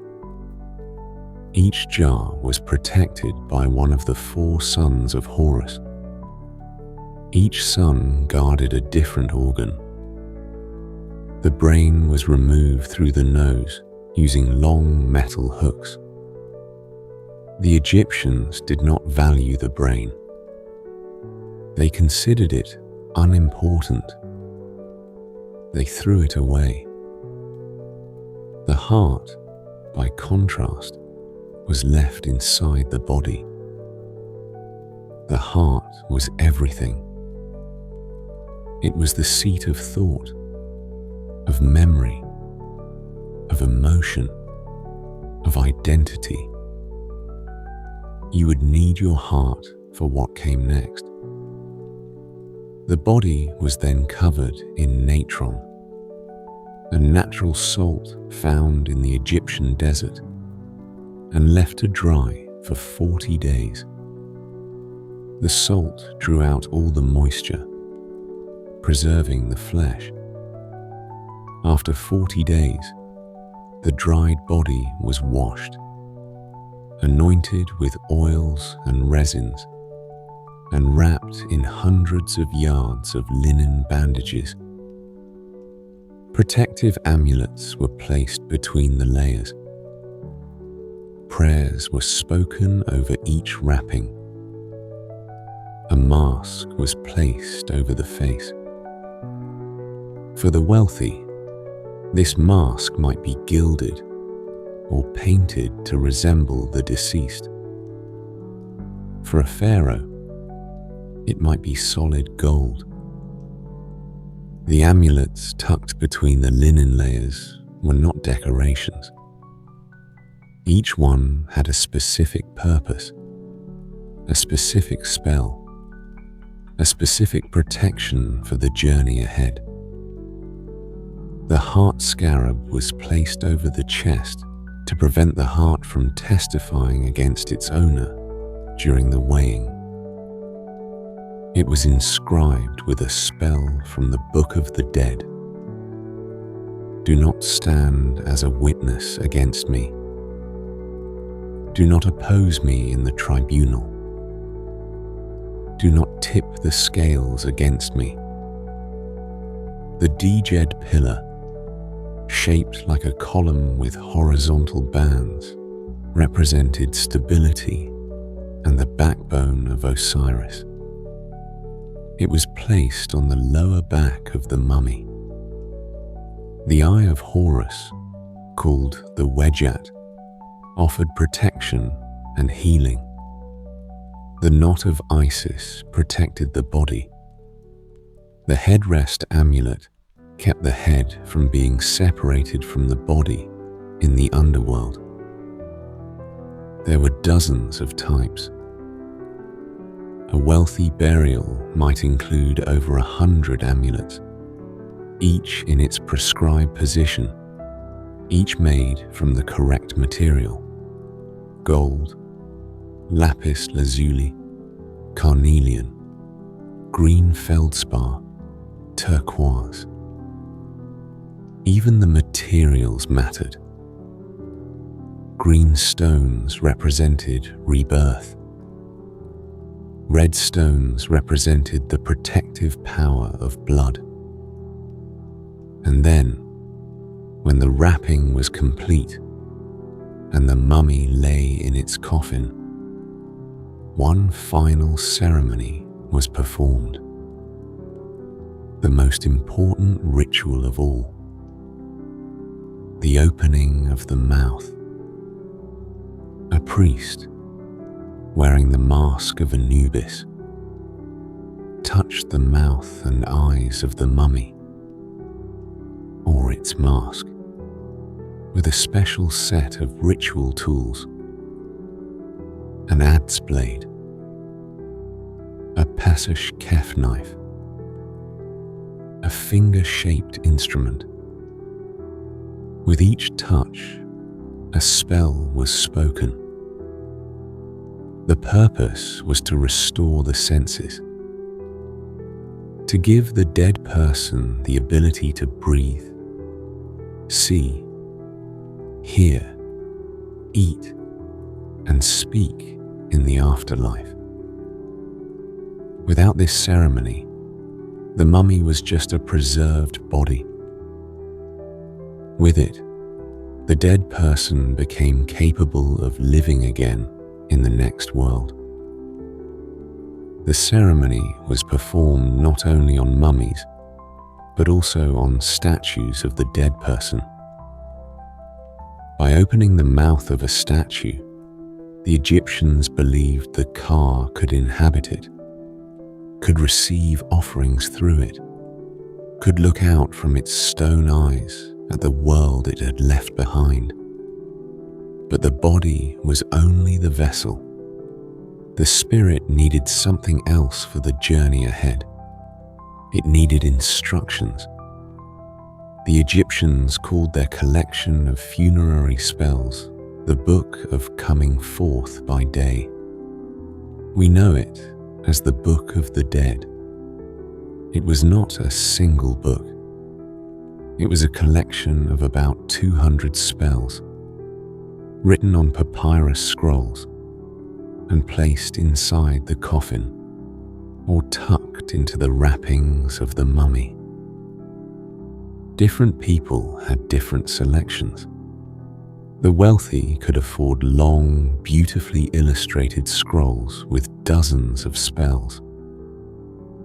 The poor might have only a few lines scratched on a scrap of papyrus. The spells were practical. They told the dead person how to navigate the underworld, how to avoid the traps, how to answer the questions of the gatekeepers, how to transform into different animals to escape danger, how to breathe, eat, and drink in the land of the dead. These spells evolved over time. The earliest versions, called the pyramid texts, were carved inside the pyramids of the Old Kingdom and were reserved exclusively for the Pharaoh. By the Middle Kingdom, a similar set of spells appeared on the coffins of wealthy non-royals. These are called the coffin texts. And by the New Kingdom, the Book of the Dead was available to anyone who could afford it. The afterlife in Egypt was slowly democratized. What was once the privilege of kings became, over centuries, the hope of everyone. The most important moment in the entire journey came in a place called the Hall of Two Truths, or sometimes the Hall of Mayat. The dead person was led into this vast hall by Anubis. At the far end, seated on a throne, was Osiris himself, Lord of the Dead, Judge of all who had ever lived. Around him stood 42 divine judges, one for each region of Egypt, each responsible for a different sin. The dead person had to address each judge in turn and deny having committed the sin that judge oversaw. These were called the negative confessions. I have not stolen. I have not killed. I have not told lies. I have not polluted the water. I have not caused suffering. I have not been deaf to the words of truth. 42 denials, 42 claims of innocence, not a defense of what you did, a declaration of what you did not do. And then came the weighing. Anubis led the dead person to a great set of scales. On one side, He placed the person's heart. On the other side, a single feather. The feather of Ma'at, the feather of truth. If the heart was light, if the person had lived a truthful, just life, in harmony with Ma'at, the scales would balance. The heart would weigh the same as the feather, or less, and the person would pass. But if the heart was heavy, weighed down by lies, by cruelty, by injustice, the scales would tip, the heart would sink, and something terrible would happen. A creature weighted by the scales. Her name was Amit. She had the head of a crocodile, the front legs and body of a lion, and the hind quarters of a hippopotamus. The three most dangerous animals the Egyptians knew combined into one being whose only purpose was to consume. If the heart was heavy, Amit would eat it, and the person would cease to exist. Not go to a place of punishment, not suffer for eternity, simply stop being. Total annihilation. The second death. The only death the Egyptians truly feared. There was no hell in Egyptian religion. The worst that could happen was nothing. An ending so complete that no trace of you remained. But if the heart balanced, Thoth recorded the verdict with his reed pen. Osiris nodded his approval, and the dead person was led by Horus into the field of reeds. Paradise. A place that looked very much like Egypt, but better. The crops grew taller. The emmer wheat stood above your head, and the barley reached your shoulders. The river never failed. Its waters were sweet and cool, and the canals that fed the fields never silted up. The sun was warm, but never harsh. There were no storms, no droughts, no seasons of hunger. Your house was there, waiting for you, surrounded by sycamore trees and date palms. Your garden was already planted, your granary was already full, and your family was there. Everyone you had loved and lost, restored to the age they had been in the prime of their lives. Your parents, your children, your husband or wife, waiting for you in a land where nothing ever ended and nothing ever went wrong. The Egyptians described this paradise in remarkable detail. The spells of the Book of the Dead include specific passages about ploughing the fields, harvesting the grain, eating bread and drinking beer, sailing on the celestial waters, and playing Senet, the board game they had loved in life. The afterlife was not abstract. It was not a place of clouds and harps and formless bliss. It was Egypt, the good parts of Egypt, the Egypt you wished you had lived in, where the flood always came on time, and the tax collector never knocked.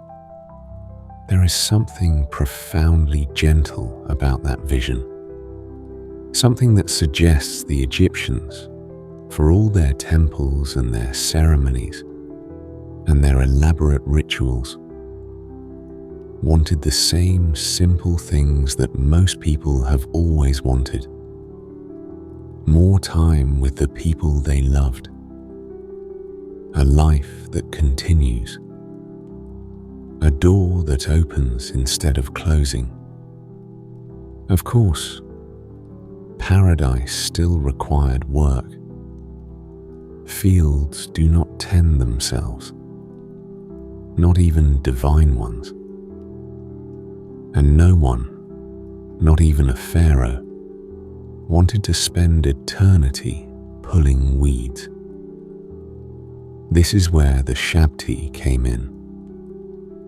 Shabti were small carved figures, usually made of faience, wood, or stone, placed in the tomb alongside the mummy. They were shaped like mummified workers and inscribed with a spell. When the gods of the afterlife called upon the dead person to do manual labor, plowing, sowing, irrigating, the Shabti would spring to life and do the work instead. Some tombs contained hundreds of them. Tutankhamun's tomb held over 400 Shabti, one for every day of the year, plus extras for supervision. A full workforce for eternity.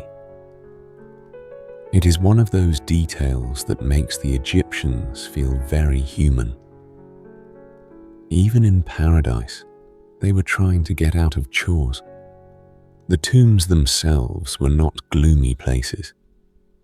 At least they were not meant to be. The walls of wealthy tombs were covered in vivid paintings showing scenes from life. Hunting, fishing, feasting, dancing, making bread, brewing beer, playing music, tending gardens. These paintings served a magical purpose. The Egyptians believed that images, like words, had power. By painting a scene of a great feast on the wall of your tomb, you ensured that the feast would continue in the afterlife. By painting your family around you, you kept them close forever. The colors are still vivid after thousands of years. Ochre reds, mineral blues, carbon blacks, limestone whites. In some tombs, the paintings look as fresh as the day they were finished. Time, in these sealed stone rooms, moves very slowly, but the tomb was not sealed forever. At least, not entirely. Most tombs had an outer chapel, accessible to the living, where family members could come to leave offerings and speak to the dead. The offering formula was carved above the chapel entrance. 1,000 loaves of bread, 1,000 jars of beer, 1,000 head of cattle, 1,000 bolts of linen. It was a wish list for eternity, recited by anyone who passed by. The Egyptians believed that simply saying the words aloud would make the offerings real in the next world. Family members were expected to visit regularly, to bring food, to pour water, to speak the name of the dead aloud, keeping the memory alive. This obligation passed from generation to generation. As long as someone remembered you, as long as someone spoke your name, Your car was sustained. But families forget. Generations pass. The grandchildren of the grandchildren stop coming. The offering chapel fills with sand.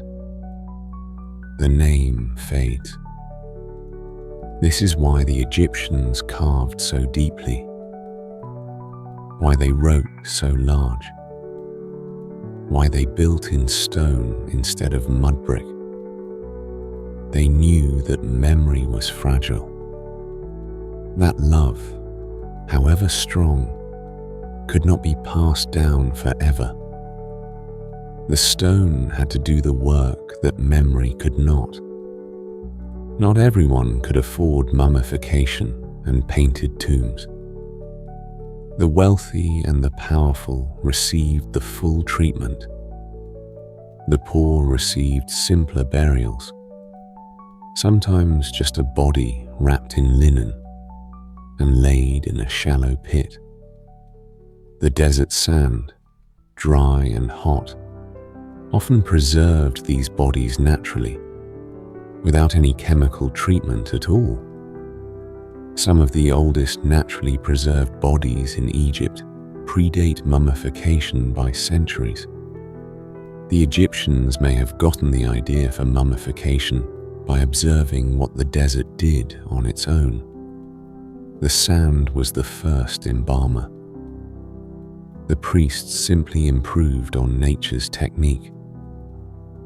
But whether you were a pharaoh in a golden sarcophagus or a farmer in a sandy grave, the hope was the same: that the door would open, that the heart would balance, that somewhere on the other side of the darkness, a green field waited, and a river that never stopped flowing.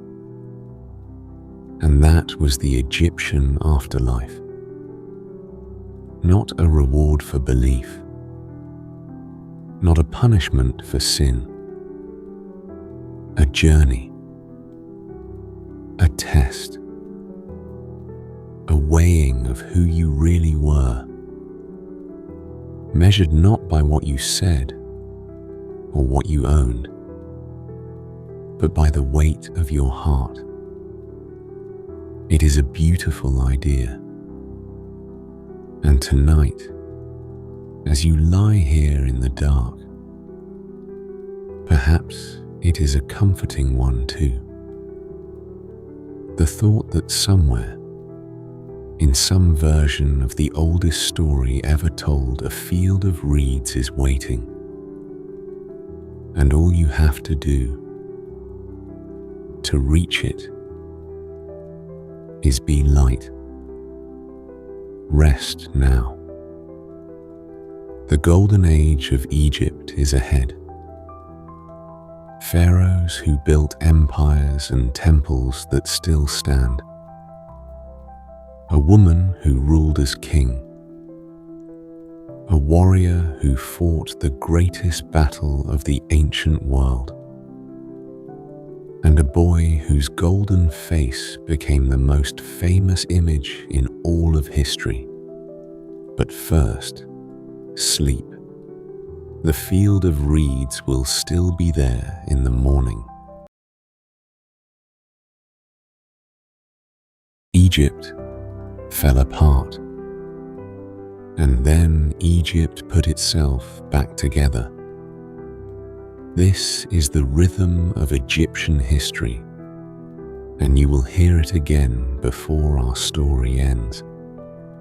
After the collapse of the Old Kingdom and the chaos of the first intermediate period, a line of kings from the southern city of Thebes gradually reunited the country.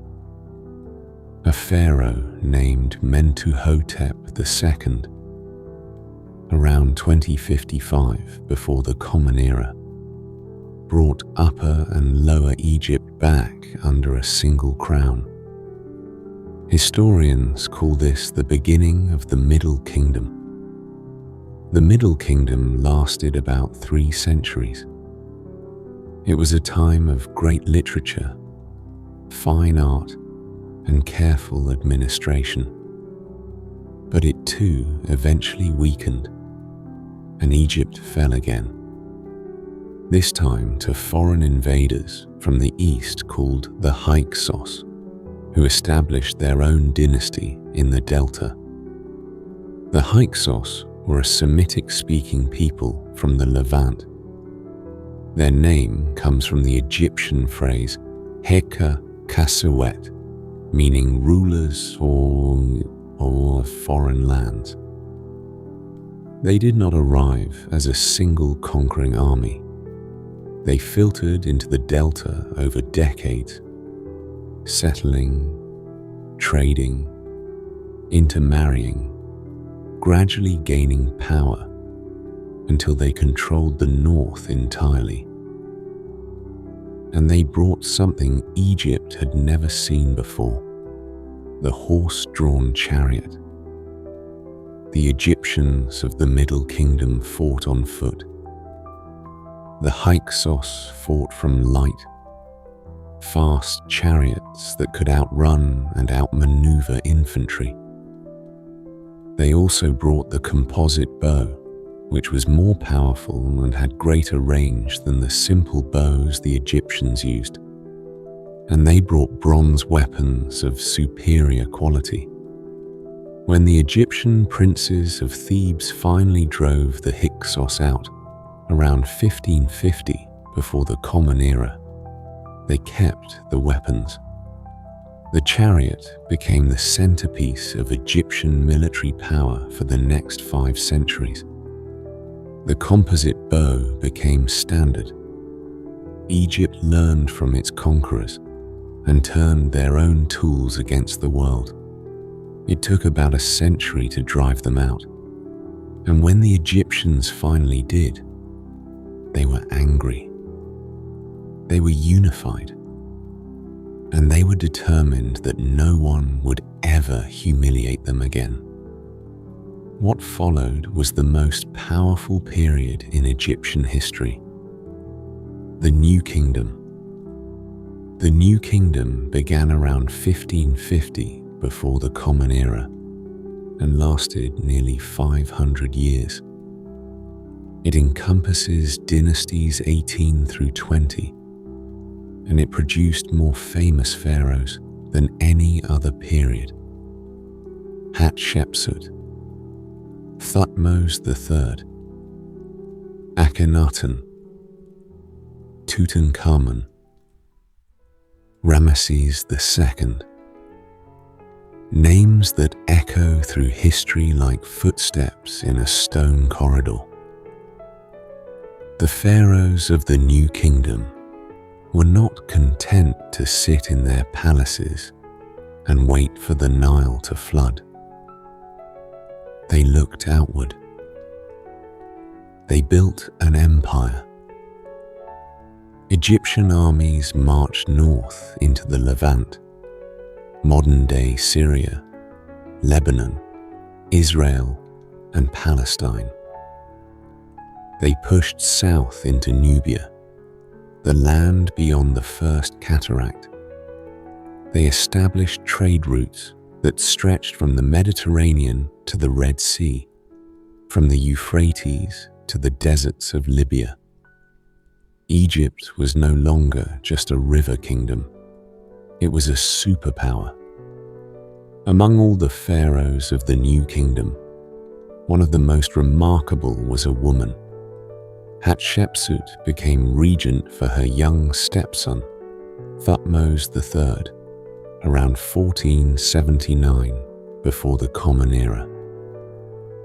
A regent rules temporarily, in place of a child king who is too young to govern. That was the tradition. That was what was expected. Hatshepsut had other plans. Within a few years, she had herself crowned pharaoh.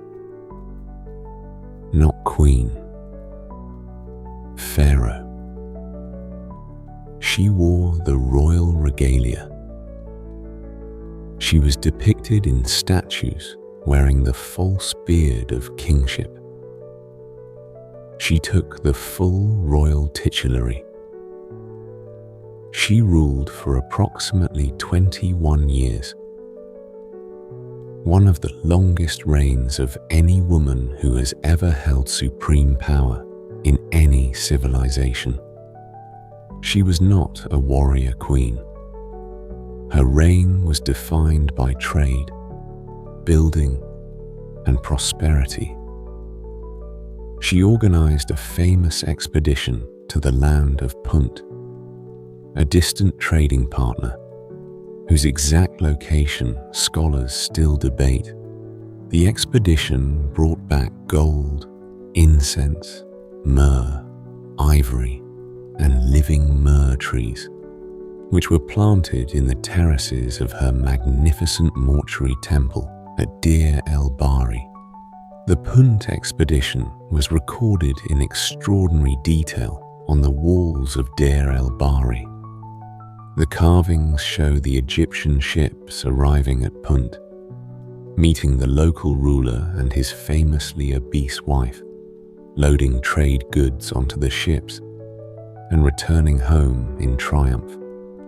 The myrrh trees are shown being carefully transported in baskets, their roots wrapped in soil. Hatshepsut wanted to bring the fragrance of Punt to Egypt, to plant an exotic garden in the terraces of her temple where the scent of incense would drift across the stone. Beyond Punt, Hatshepsut commissioned an astonishing building program. She erected 2 great obelisks at Karnak, each one carved from a single block of granite at Aswan and transported 300 kilometers downriver. The taller one still stands. It is nearly 30 meters high and weighs over 300 tons. On its base, Hatshepsut inscribed a defense of her right to rule, addressing future generations directly. She knew that her reign would be questioned. She wanted the stone to speak for her after she was gone. That temple is one of the most beautiful buildings in Egypt. 3 colonnaded terraces rising against the face of a limestone cliff, elegant and perfectly proportioned. It looked nothing like the massive monuments her predecessors had built. It was something new, something deliberately different. When Hatshepsut died, her stepson finally took sole power, and Thutmose III turned out to be one of the greatest military commanders in the ancient world. He launched at least 17 campaigns into the Levant and Nubia, expanding Egypt's borders to their greatest extent. At the Battle of Megiddo, around 1457 before the Common Era, he defeated a coalition of Canaanite city-states in one of the first battles in recorded history to be described in tactical detail. The account was carved on the walls of Karnak Temple, and it reads almost like a modern military report. Troop positions, flanking maneuvers, the capture of the enemy camp. Thutmose III is sometimes called the Napoleon of Egypt. The comparison is not unreasonable. He was short, energetic, brilliant in the field, and utterly relentless. Years after Hatshepsut's death, Thutmose had many of her images and inscriptions defaced or removed. For a long time, historians assumed this was personal revenge against the woman who had stolen his throne. Modern scholars think the truth is more complicated.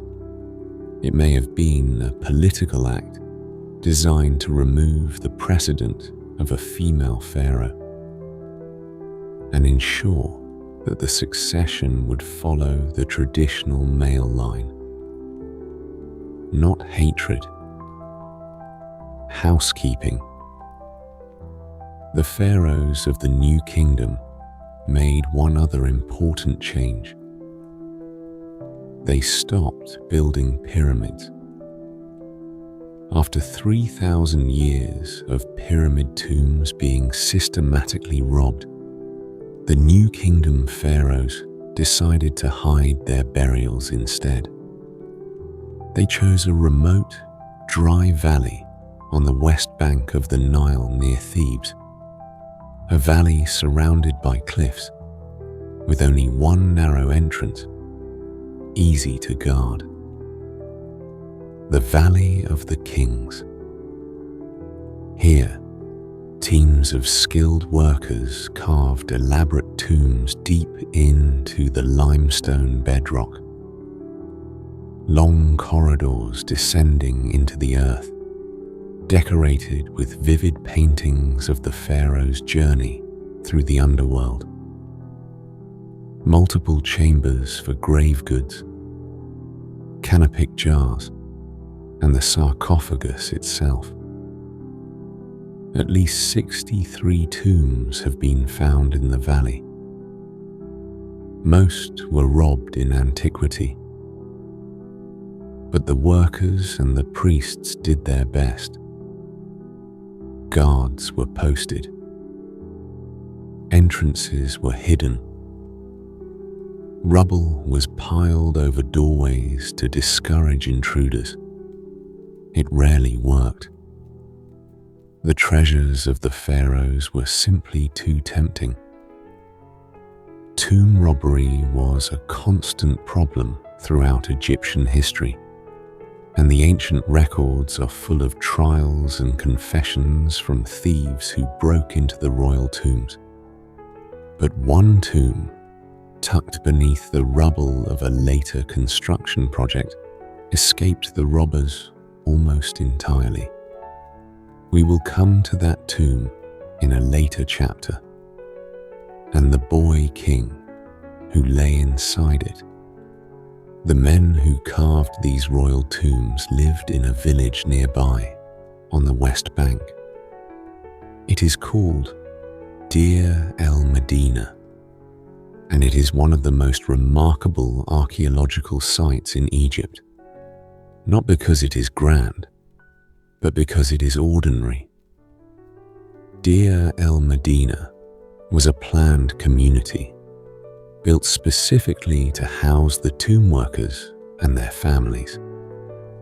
About 60 to 120 families lived there at any given time, in small stone houses arranged along a single central street. The village was surrounded by a wall, and the workers walked a winding path up into the valley each morning and back each evening. What makes Deir el-Medina extraordinary is the written record. These were literate workers. They could read and write, a rare skill in ancient Egypt, and they left behind thousands of ostraca, fragments of pottery and limestone used as notepads, shopping lists, love letters, legal disputes, complaints about late pay, records of sick days. One worker called in sick for several days in a row. His colleagues noted the reason. He had been drinking. We know the names of the workers. We know who lived next to whom. We know who had arguments and who settled them. We know that the workers once went on strike. One of the earliest recorded labor strikes in history, because their grain rations had not been delivered. They marched to the mortuary temples and sat down and refused to work until they were paid. This is the kind of detail that no palace or temple can give you. The voice of ordinary people, living ordinary lives, in a village that existed solely to serve the dead. But first, the greatest builder of them all, Ramesses II, Ramesses the Great, the pharaoh whose name appears on more monuments than any other king in Egyptian history. He ruled for approximately 66 years, from around 1279 to 1213 before the Common Era. He may have lived past his 80s. He had over 100 children. His building program was staggering. The temples at Abu Simbel, carved into a cliff face in Nubia. 4 statues of himself, each 20 meters tall, seated on thrones, gazing across the desert with expressions of absolute calm. The Ramesseum, his mortuary temple on the west bank at Thebes. Extensions to the Karnak temple complex at Luxor, which was already the largest religious building ever constructed. Ramesses did not merely build, he branded. His name and his image are carved into stone across the length and breadth of Egypt. He was not shy about his greatness, and he made sure no one would forget it. In the 5th year of his reign, Ramesses marched north to confront the Hittites, a powerful empire based in what is now Turkey. The 2 armies met at a place called Kadesh in modern-day Syria, around 1274 before the Common Era. It was one of the largest chariot battles in history, and it very nearly went badly for Ramesses. He was lured into a trap by false intelligence, and his advance force was surrounded.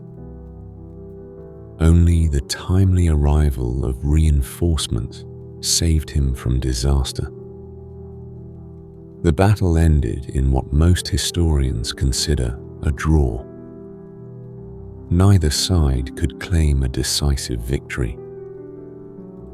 But Ramesses went home and carved accounts of the battle on every available wall in Egypt, describing it as a glorious triumph in which he personally fought like a god and routed the enemy single-handedly. The Hittites carved their own accounts. They told a different story. What happened next, however, was genuinely remarkable. About 16 years after the battle, Ramesses and the Hittite king Hattusili III signed a peace treaty. It is the oldest known peace treaty in the world. A copy of it hangs in the United Nations headquarters in New York today. 2 great empires, exhausted by war, choosing peace. It lasted for the rest of both their reigns. Ramesses had many wives. Royal marriages were political tools, and he used them freely. But one wife stood above the rest, Nefertari. Her name means beautiful companion, and the tomb that Ramesses built for her in the Valley of the Queens is considered by many archaeologists to be the most beautiful tomb in all of Egypt. The walls are covered in paintings so vivid, so perfectly preserved that they seem to glow. Nefertari is shown playing Senet, the board game beloved by Egyptians. She is shown being led by the gods into the afterlife. She is shown in a white linen gown. her face calm and elegant, surrounded by hieroglyphs and divine figures rendered in brilliant blues, golds, reds, and greens. On the walls of Abu Simbel, next to the 4 colossal statues of Ramesses, there is a smaller temple. It is dedicated to Nefertari. On its facade, Ramesses had carved an inscription that has survived 3,000 years. It reads in part, "The one for whom the sun shines." He meant Nefertari, and it may be the most beautiful thing any pharaoh ever said about anyone. If you could visit only one building from ancient Egypt, it should be the Hypostyle Hall at Karnak. 134 columns. The largest stand 24 meters tall, nearly 80 feet, and are so wide that it takes 6 people holding hands to encircle one. The columns are covered, every surface, with carved and painted hieroglyphs and images of gods and pharaohs. The hall was built primarily during the reigns of Seti I and his son Ramesses II. When it was intact, with its roof still in place, it must have been like walking through a stone forest. The light filtering down between the columns, the painted surfaces glowing in the dimness, the sheer weight of stone above your head. Karnak was not built by one pharaoh. It was built by nearly all of them. Over 2,000 years, each ruler added something. A pylon, a courtyard, an obelisk, a chapel. The complex eventually covered 200 acres, the largest religious building ever constructed, anywhere, by anyone. The new kingdom was Egypt at its most powerful, its most ambitious, its most confident. The pharaohs of this era genuinely believed they were the greatest rulers on earth, and for a time, they may have been right. But power does not last forever. The new kingdom would eventually decline, weakened by the same forces that have brought down every empire in history. Economic strain from endless building projects, loss of territory to rising rivals, internal corruption and priestly factions that rivaled the pharaoh's own authority. And then there were the Sea Peoples. Around 1200 before the Common Era, the entire eastern Mediterranean was struck by a cascading crisis that historians call the Late Bronze Age collapse. Within a few decades, nearly every major civilization in the region was destroyed or severely weakened. The Hittite Empire fell. The Mycenaean Greek world collapsed. Coastal cities across the Levant were burned. At the center of this destruction were groups the Egyptians called the Sea Peoples, raiders who came by ship and by land, attacking coastal settlements and pushing inland. Their origins are still debated. They may have come from the Aegean, from Anatolia, from Sicily, from Sardinia. The truth is that no one knows for certain where they came from. They appear in the Egyptian records as a coalition of peoples with unfamiliar names. the Peliset, the Tieka, the Shekelesh, the Denyen, the Weshesh. Ramesses III, the last great warrior pharaoh, fought them in a massive naval battle in the Nile Delta around 1178 before the Common Era. The battle is recorded on the walls of his mortuary temple at Medinet Habu, and the carvings show Egyptian archers raining arrows down on enemy ships, while hand-to-hand fighting rages on the decks. Ramesses claimed victory, and Egypt survived, the only major civilization in the region to do so. But the effort exhausted the kingdom. After Ramesses III, the power of the pharaohs declined steadily. By around 1077 before the Common Era, the New Kingdom was over. Egypt entered the Third Intermediate Period, another time of fragmentation and foreign rule. But before the Golden Age ended, there was one more story to tell. The strangest story in all of Egyptian history. The story of a pharaoh who tried to erase every god in Egypt and replace them with one. His name was Akhenaten, and his revolution changed everything. But that revolution and its consequences will wait for the next chapter.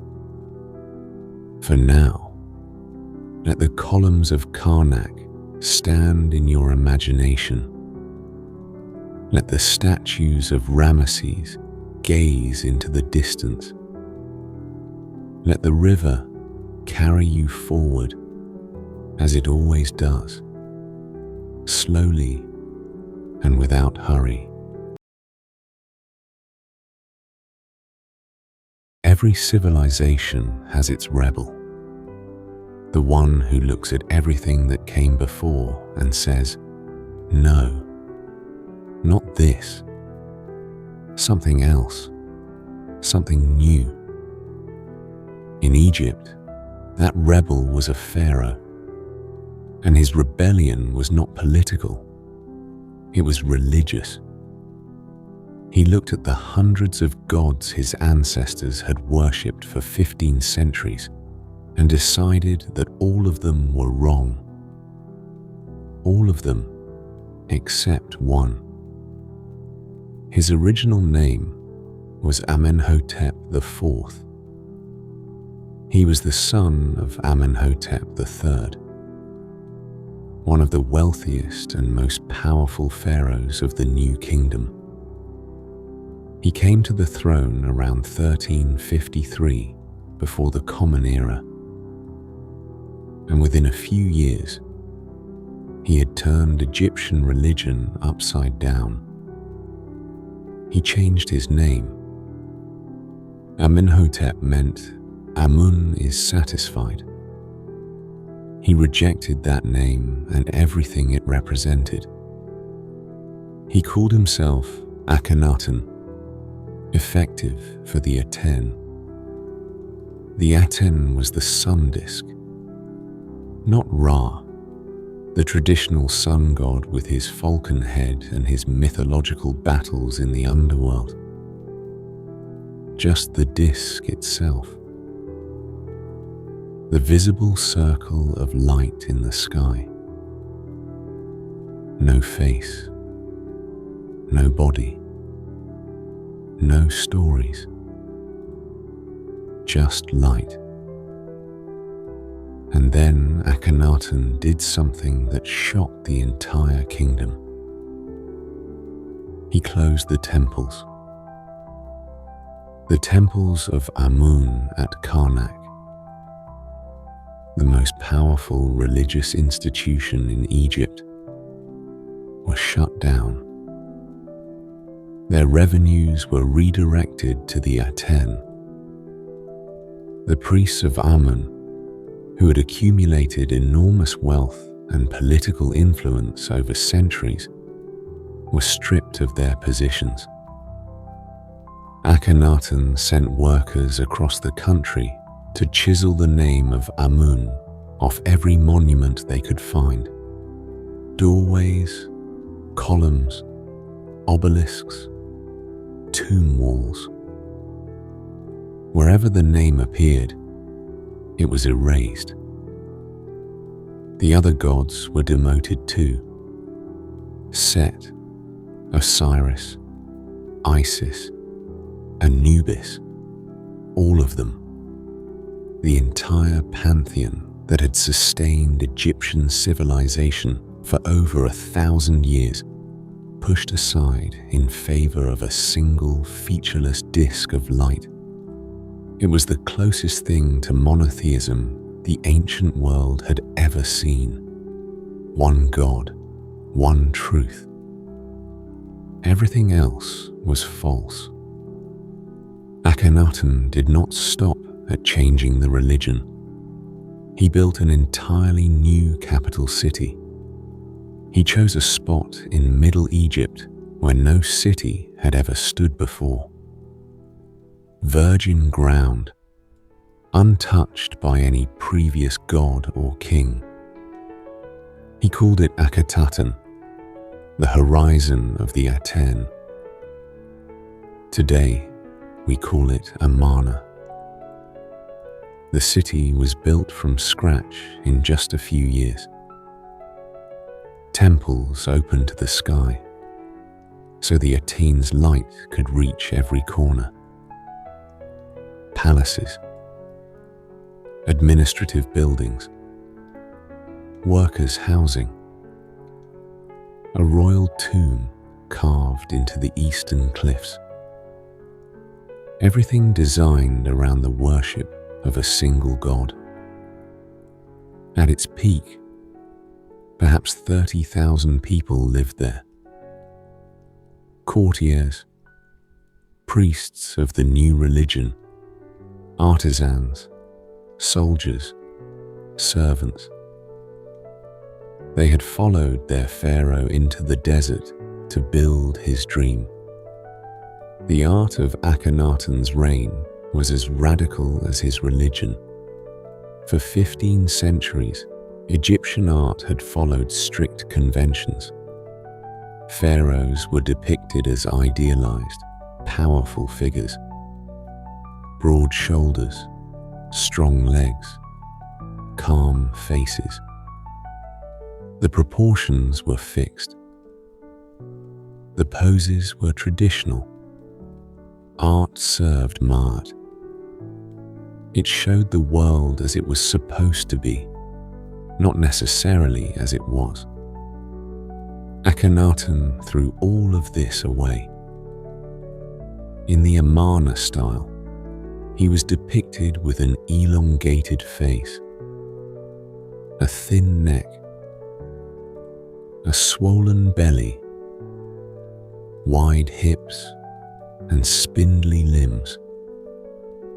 His wife Nefertiti appeared alongside him in scenes of startling domestic intimacy, playing with their daughters, kissing, riding together in a chariot under the rays of the Aten, which reached down like long fingers ending in tiny hands, offering the symbol of life.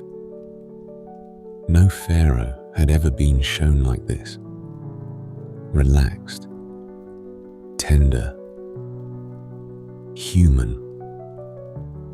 Was the art realistic? Did Akhenaten actually look like that? Scholars debate this endlessly. Some suggest he had a medical condition. Others believe the style was deliberately exaggerated, a new artistic language meant to emphasize his difference from every king who came before. Whatever the reason, it was beautiful and strange, and it disappeared almost completely when he died. Akhenaten did not merely change who the Egyptians worshipped. He changed how they thought about the divine. In the tomb of one of his courtiers at Amarna, a remarkable text was carved into the wall. The great hymn to the Aten. It is attributed to Akhenaten himself, though whether he composed it or simply inspired it, we cannot be sure. The hymn describes the Aten, the sun disk, as the sole creator of all life. It speaks of how the sun rises and the world awakens. Birds spread their wings. Fish leap in the river. Trees and plants grow. Animals graze. Ships sail. People go about their work. All because of the light. When the sun sets, the hymn says, "The earth is in darkness like death. Every lion comes out of its den. All serpents bite. Darkness is a shroud, and the earth is in silence. But when morning comes, the land is renewed. People wake, they wash, they dress, they raise their arms in worship. The entire world goes about its work. The hymn is beautiful. It is also, in places, strikingly similar to Psalm 104 in the Hebrew Bible, which was composed centuries later. Both texts celebrate the natural world as evidence of divine creation. Both describe the cycle of day and night as proof of the Creator's care. Whether there is a direct connection between them is one of the great unanswered questions of ancient religion. Life in Akhenaten's new city was not all religious revolution and artistic experimentation. People lived there. Ordinary people with ordinary concerns. Archaeologists have excavated workers' houses at Amarna. Small mud brick structures with a few rooms, a kitchen area, and a flat roof where the family slept on hot nights. The walls were thin. The streets were narrow. Children played. Bread was baked. Beer was brewed. People argued with their neighbors about property boundaries and unpaid debt. The city also had a police force. It had grain silos and a central bakery that distributed rations. It had workshops where artisans produced the distinctive Amarna-style art and the carved boundary stelae that marked the city's limits. But there was something hollow about it all. The city existed because one man willed it into being. When that man died, the will died with him.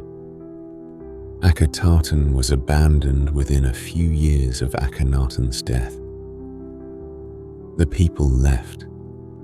The buildings were dismantled for their stone. The desert sand crept in. Today, the ruins stretch across a wide sandy plain on the east bank of the Nile. It is one of the loneliest places in Egypt. A ghost city built for a god that no one worships anymore. Nefertiti.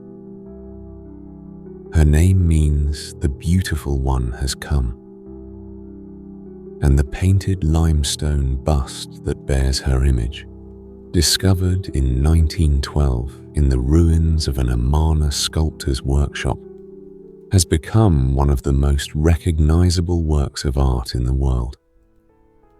The bust shows a woman with high cheekbones, a long, graceful neck, and a serene expression.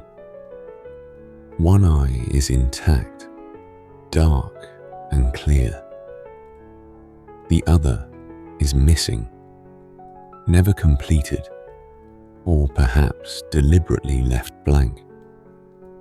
She wears a tall blue crown unique to her. Nefertiti's role in the Aten Revolution was unusually prominent. She was depicted making offerings to the Aten alongside her husband, a role traditionally reserved for the pharaoh alone. Some scholars believe she held more real power than any Egyptian queen before her. And then, in the later years of Akhenaten's reign, she vanishes from the record. We do not know what happened to her. She may have died. She may have fallen from favor. Some scholars believe she continued to rule briefly under a different name after Akhenaten's death. The mystery of Nefertiti is one of the great unsolved puzzles of Egyptian history. The beautiful one came, and then, quietly, she was gone. The Aten Revolution was never popular. The ordinary people of Egypt had worshipped their local gods for generations. Isis protected mothers. Anubis guided the dead. Hathor brought joy and love. These were not abstract theological concepts. They were personal relationships, and Akhenaten had taken them away. The priests of Amun, stripped of their power and wealth, waited in silence. The military, deprived of campaign resources diverted to building Akhetaten, grew restless. The foreign territories that Egypt had conquered under Thutmose III began to slip away, their letters begging for help going unanswered by a pharaoh more interested in his sun disk than his empire. The Amarna letters, a collection of diplomatic correspondence found at the site, paint a picture of an empire in neglect. Vassal kings write urgently to the pharaoh, reporting invasions, requesting troops, warning of collapse. Many of the letters appear to have gone without reply. The letters are written in Akkadian cuneiform, the diplomatic language of the ancient Near East, the same wedge-shaped script we discussed in the Sumerian episode. They were found in the ruins of Akhenaten's records office at Amarna. Over 300 tablets, each one a window into the fraying edges of an empire. The king of Byblos, a loyal Egyptian vassal on the coast of modern Lebanon, wrote again and again. He is the most persistent correspondent in the archive. Over 60 letters survive from him, each one more desperate than the last. The Apiru are raiding my cities. My neighbors have betrayed me. Send soldiers, send gold, send anything. The king of Jerusalem wrote too. Let the king send archers to his land. If there are archers here this year, then the lands and the governor will still be the kings. But if there are no archers, the lands and the governor will no longer be the kings. These are not vague complaints. They are specific, detailed, urgent pleas from men watching their world collapse in real time. And Akhenaten, consumed by his religious revolution, appears to have ignored most of them. The empire his ancestors had built over generations was bleeding out at the edges, and the pharaoh was too busy redesigning the heavens to notice. It is one of history's most striking examples of a leader so focused on his vision that he loses everything else. Akhenaten died around 1336 before the Common Era. The exact circumstances are unclear. He may have been ill. He may have been removed. What happened next was swift and thorough.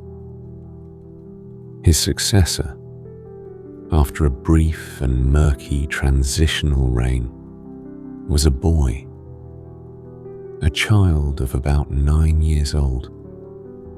The boy's birth name was Tutankhamun, living image of the Aten.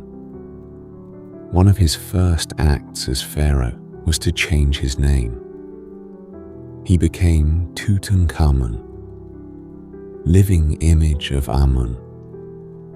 The message was unmistakable. The old gods were back. The temples of Amun were reopened. The priests were restored to their positions. The city of Akhetaten was abandoned. Over time, its buildings were dismantled for stone, and the desert sand slowly buried what remained.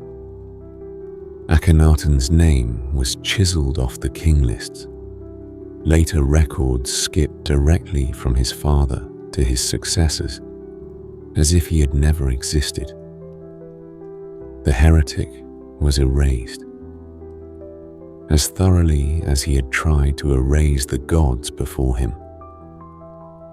But Akhenaten's body was never conclusively found.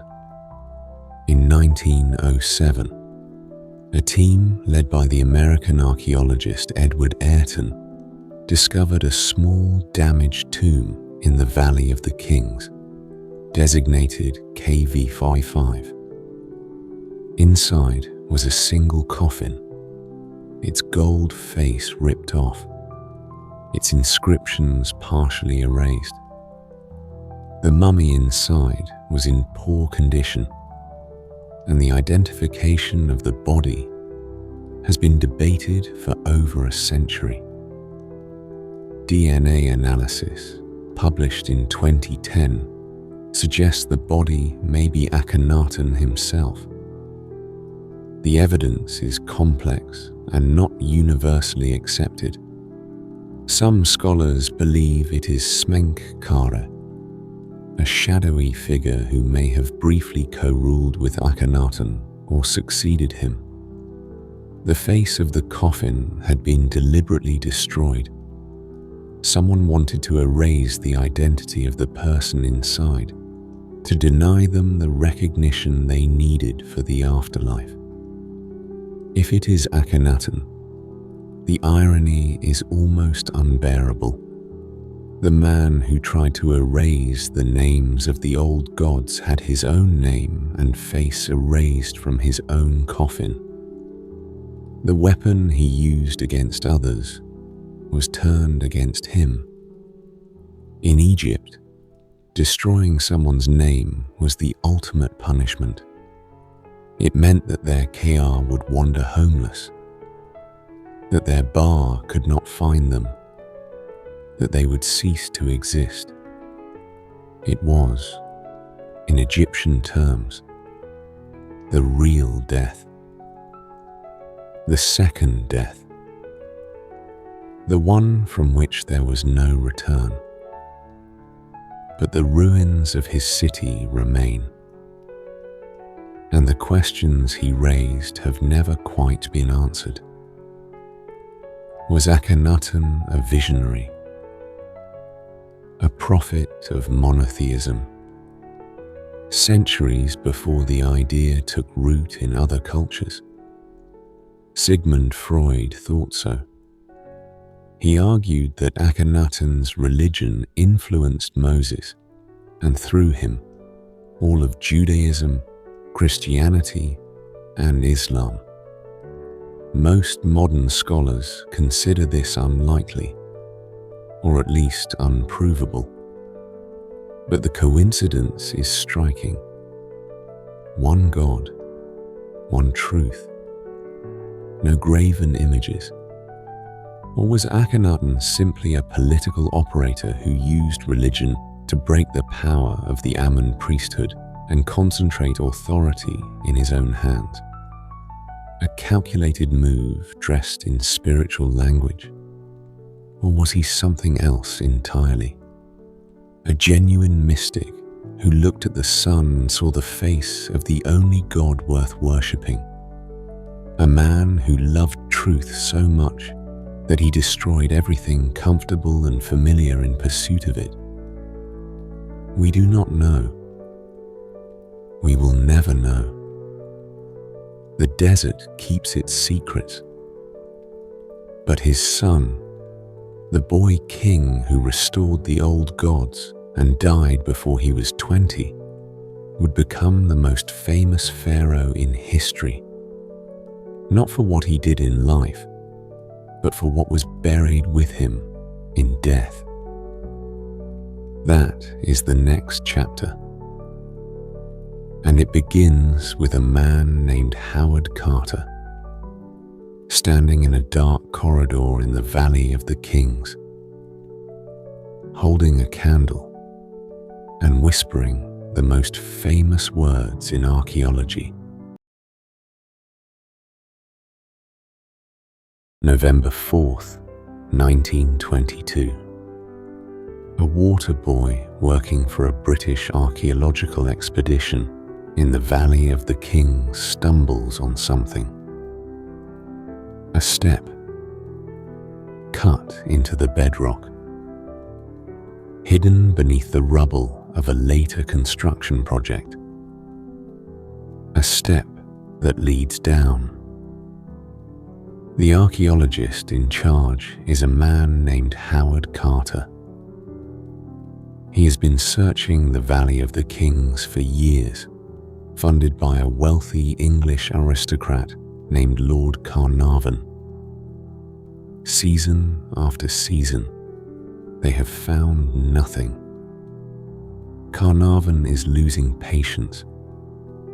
He has told Carter that this will be the last season. If they find nothing, the funding stops. And then the water boy finds a step. Carter's workers clear the rubble. More steps appear. A descending staircase leading to a sealed doorway. On the plaster of the seal, Carter can make out impressions of the royal necropolis. This is a tomb, and it appears to be intact.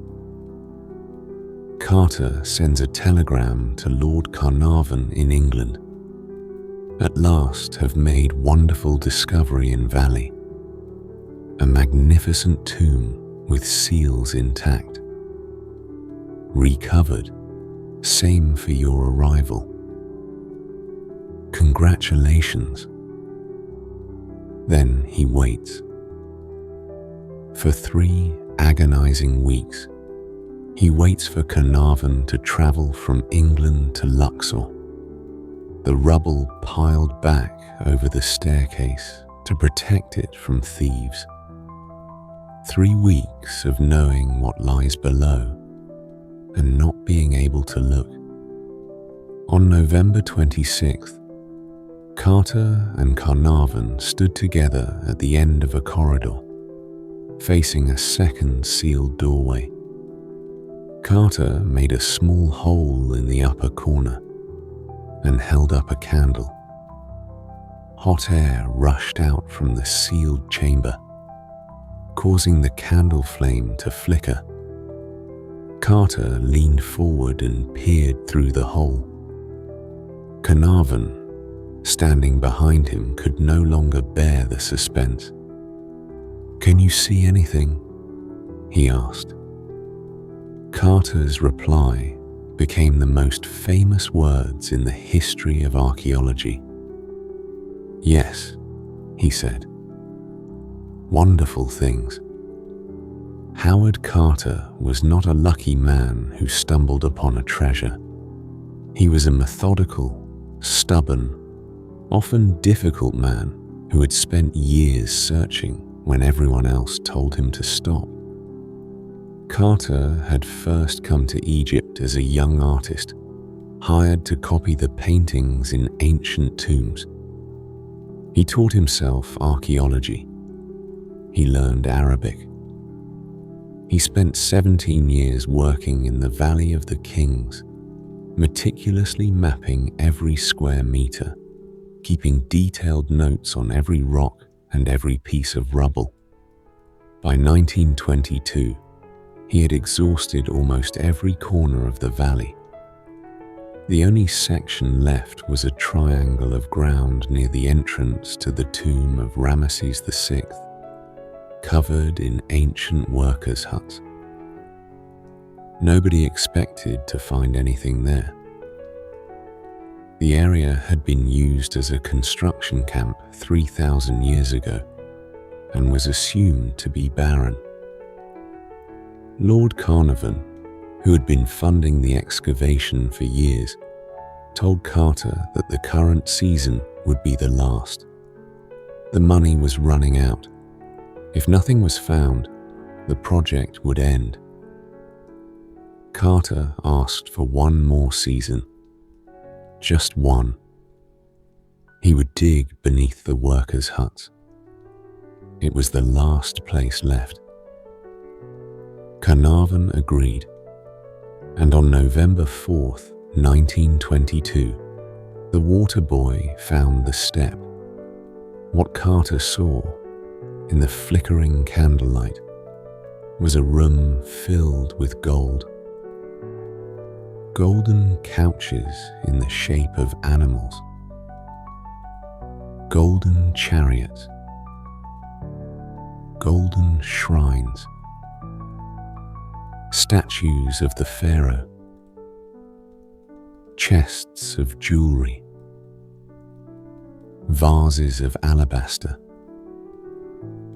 Weapons. Furniture.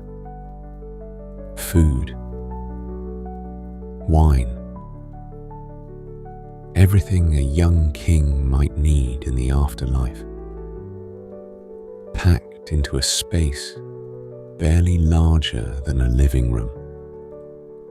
The tomb of Tutankhamun, KV 62, in the Valley of the Kings. The most intact royal tomb ever found in Egypt. It was not a large tomb.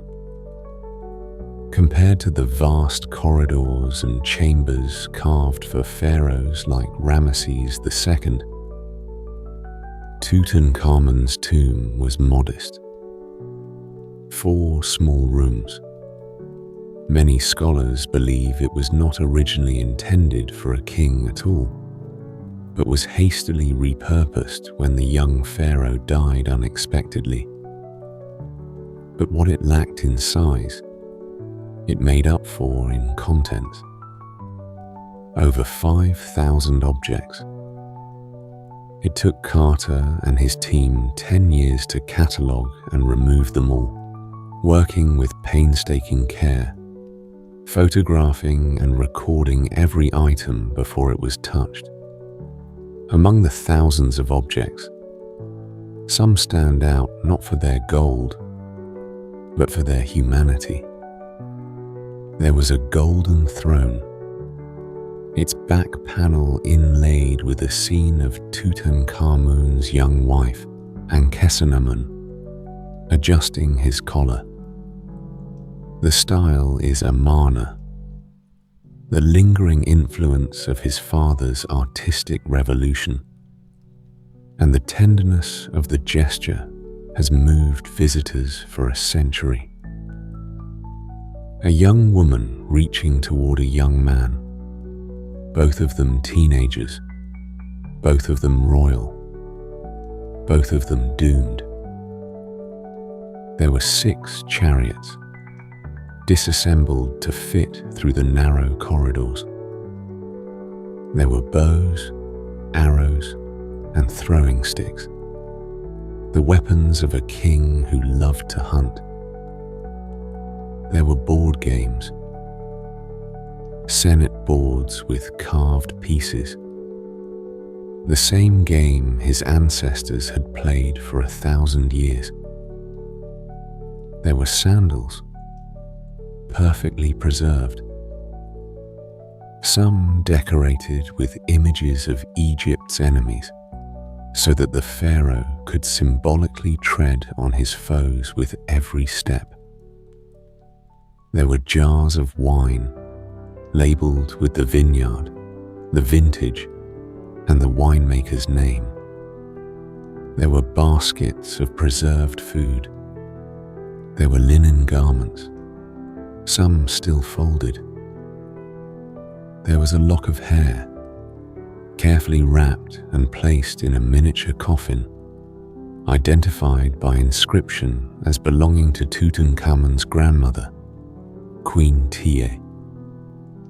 A family keepsake, buried with a boy who had lost most of his family too young. Carter's process was agonizingly slow by modern standards, but it set the template for archaeological conservation. Every object was sketched, photographed from multiple angles, numbered, and catalogued before it was moved. Some objects were so fragile that Carter spent days applying preservative solutions before he dared touch them. The golden shrines that surrounded the sarcophagus took 84 days to dismantle. And what of Ankhesenamun, Tutankhamun's young wife, his half-sister, the last surviving member of the Amarna royal family? After Tutankhamun's death, the evidence suggests she was desperate. A letter was discovered in the Hittite archives, written by an Egyptian queen, almost certainly Ankhesenamun, begging the Hittite king to send one of his sons to marry her. "I am afraid," the letter says. "I will not take one of my subjects as a husband. Send me one of your sons and he will be my husband and king of Egypt." The Hittite king was suspicious. He sent an envoy to verify. Eventually, he sent a prince. The prince was murdered on the journey, probably by Egyptian courtiers who had no intention of allowing a foreign king on the throne. Ankhesenamun appears briefly in the record after that, possibly married to the elderly Ai, Tutankhamun's successor. Then she vanishes. Her tomb has never been found. Her fate is unknown. She was perhaps 25 years old. And then there was the mask. Tutankhamun's death mask is perhaps the most famous object from the ancient world. It weighs approximately 11 kilograms, 24 pounds, of solid gold. The face is serene, youthful, with wide eyes outlined in lapis lazuli and glass.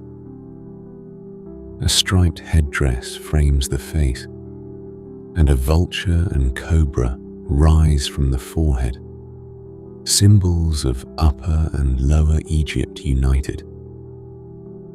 It was placed directly over the mummy's head and shoulders, inside the innermost of 3 nested coffins, inside a stone sarcophagus, inside 4 nested golden shrines that filled the burial chamber, almost wall to wall. The Egyptians did not believe in doing things by halves. But who was Tutankhamun?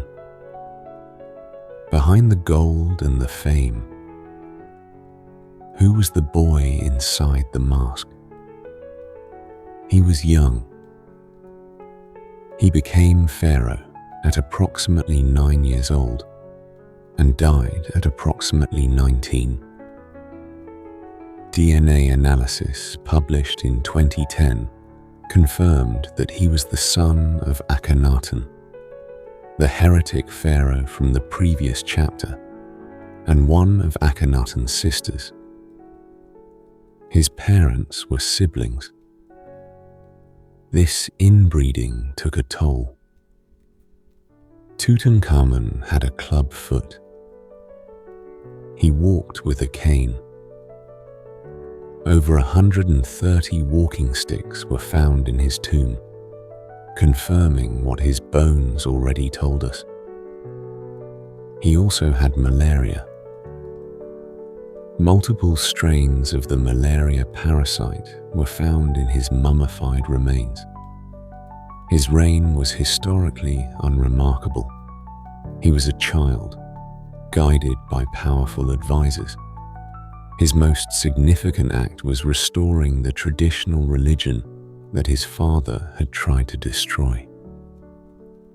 He changed his name from Tutankhaten to Tutankhamun. He reopened the temples. He moved the capital back to Thebes. And then he died. Suddenly, at 19. The exact cause is still debated. A broken leg that became infected. Malaria.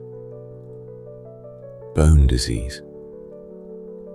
Perhaps a combination of all 3.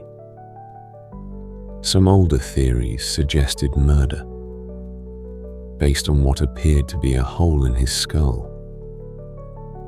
But modern imaging has shown that the damage occurred after death, probably during mummification. He was not a great pharaoh. He was not a powerful pharaoh. He accomplished very little in his short life, but because his tomb was found nearly intact, because Howard Carter was persistent enough to keep digging, and because the treasures inside were beyond anything anyone had imagined, Tutankhamun became the most famous pharaoh in all of history. The irony is extraordinary. The boy king who barely ruled became the face of Egypt itself. Within months of the tomb's opening, the newspapers had a new story. Lord Carnarvon was dead. He had been bitten by a mosquito. The bite became infected. The infection led to blood poisoning and pneumonia. On April 5th, 1923, about 5 months after the tomb was opened, he died in a Cairo hospital. The press went wild. The curse of the Pharaohs. King Tut's revenge. Ancient warnings carved in stone, promising death to anyone who disturbed the rest of the dead. It made wonderful copy, and it was nonsense. There was no curse inscription in the tomb. There never had been. Howard Carter, the man who actually opened the tomb and spent a decade working inside it, lived until 1939. He died at 64 of lymphoma, 17 years after looking through that candlelit hole and seeing wonderful things. Most of the people present at the tomb's opening lived perfectly normal lifespans. The curse was a media invention, fueled by the public's appetite for mystery and the press's appetite for sales. But the story endured, because some stories are too good to let the truth get in the way. The treasures of Tutankhamun filled the Egyptian Museum in Cairo for decades. The golden mask, the golden throne, decorated with a scene of Tutankhamun's young wife adjusting his collar, the painted chests, the alabaster lamps, the board games he played as a child, the sandals he wore, the underwear he was buried in. 5,000 objects, each one a window into the life and death of a teenager who happened to be a god. Among the most poignant objects are 2 tiny coffins found in the tomb. Inside each one was a mummified fetus, Tutankhamun's children, stillborn. The young king and his wife Ankhesenamun never had a living child. The dynasty died with him. After Tutankhamun, power passed to an elderly courtier named Ai, and then to a general named Horemheb, who had no royal blood at all.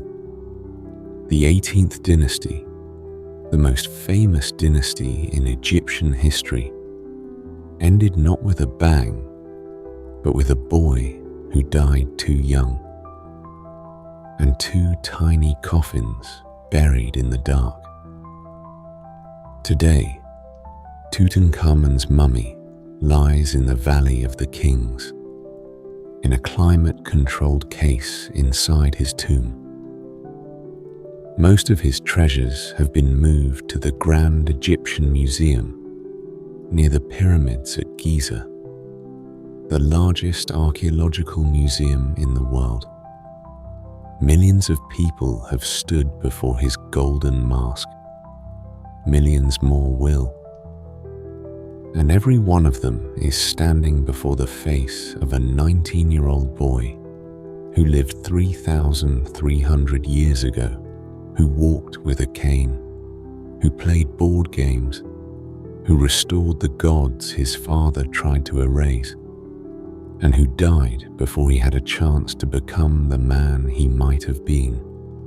There is something in that face, something that goes beyond the gold, a quietness, a youth preserved forever. The Egyptian promise kept, that if you are wrapped carefully enough, buried deeply enough, and remembered long enough, some part of you will survive.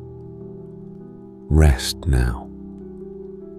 Tutankhamun has been resting for a very long time. He does not mind if you join him for a while.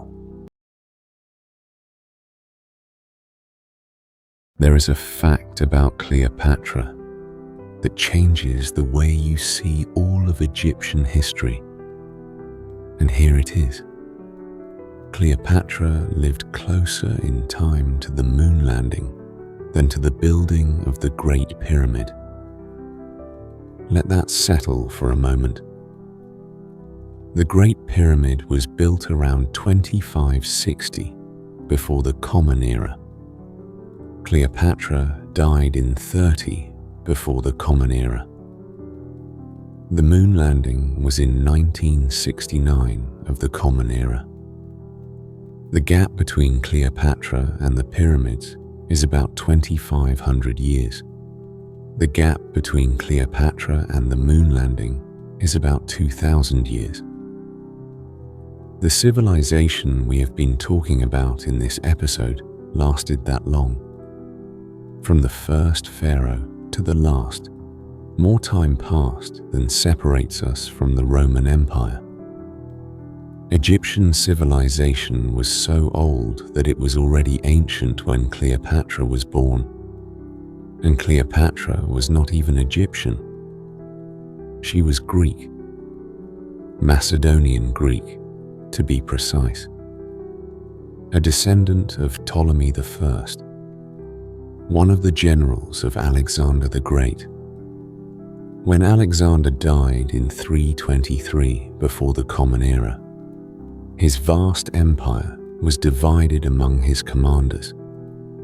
Ptolemy took Egypt. The Ptolemaic dynasty ruled Egypt for nearly 300 years. They built the great library of Alexandria. They made the city one of the intellectual capitals of the ancient world. But they ruled as foreigners. They spoke Greek. They governed in Greek. They married each other, brother to sister, uncle to niece, in a dynastic tradition that would have alarmed even the Egyptians. Alexandria itself was extraordinary. Founded by Alexander the Great in 331 before the Common Era, it quickly became one of the largest and most cosmopolitan cities in the Mediterranean world. At its height, it may have had 500,000 residents. Greeks, Egyptians, Jews, Persians, Nubians, traders from across the known world. The Library of Alexandria was the crown jewel. It was not simply a building full of scrolls. It was a research institution, a university, a think tank. Scholars were invited from across the Greek world and given housing, food, and a salary to study and write. They worked on mathematics, astronomy, medicine, geography, literature, and philosophy. Euclid wrote his Elements of Geometry there. Eratosthenes calculated the circumference of the Earth with remarkable accuracy, using nothing but shadows and geometry. Aristarchus proposed that the Earth revolved around the Sun 18 centuries before Copernicus. The library's catalogue alone ran to 120 scrolls. The lighthouse of Alexandria, the Pharaohs, stood at the entrance to the harbour. It rose perhaps 130 meters into the sky, one of the tallest structures in the ancient world. A fire burned at its peak, reflected by polished bronze mirrors, visible for miles out to sea. It was one of the 7 wonders of the ancient world. This was the city Cleopatra inherited. Not a sleepy Egyptian temple town, but a Greek metropolis, vibrant, wealthy, and deeply connected to the wider Mediterranean world. And for 3 centuries, not one of the Ptolemaic rulers bothered to learn the Egyptian language. Until Cleopatra. Cleopatra VII was born in 69 before the Common Era. She came to the throne at 18, initially as co-ruler with her younger brother, as Ptolemaic tradition demanded. She spoke Greek fluently, of course. But she also spoke Egyptian, and reportedly at least 7 other languages. She could address diplomats and ambassadors in their own tongue without an interpreter. In a world where language was power, she held more of it than almost anyone. The popular image of Cleopatra is a seductress, a femme fatale who used beauty to manipulate powerful men. This image comes almost entirely from Roman propaganda. The Romans, who eventually conquered her, had every reason to portray her as dangerous, decadent, and morally corrupt. It justified their conquest. It made their victory feel righteous. The ancient sources tell a more complicated story. The Greek historian Plutarch, writing about a century after her death, said that her appearance was not altogether incomparable. She was not, he suggested, the most beautiful woman in the room, but her conversation was irresistible. Her charm was in her intelligence, her wit, and the quality of her voice. She was not a seductress. She was a strategist, and she played the most dangerous game in the ancient world, the game of Roman politics, with extraordinary skill. Cleopatra was also a serious administrator. She managed Egypt's economy during a period of enormous instability. She devalued the currency when necessary, managed grain supplies during famines, and maintained the complex irrigation systems that kept the country fed. She presented herself to the Egyptian people as the living incarnation of the goddess Isis. She participated in Egyptian religious ceremonies. She wore Egyptian dress when addressing Egyptian audiences, and Greek dress when dealing with Greek officials. She understood, as her predecessors had not, that ruling Egypt meant being Egyptian, not merely Greek. She was, by most accounts, the most effective Ptolemaic ruler in generations. Under her leadership, Egypt was stable, wealthy, and influential at a time when the entire Mediterranean was being consumed by Roman civil wars. She did not merely survive in a world dominated by Rome. She made Rome need her. In 48 before the Common Era, the Roman general Julius Caesar arrived in Alexandria. He was pursuing a rival, Pompey, who had fled to Egypt after losing a civil war.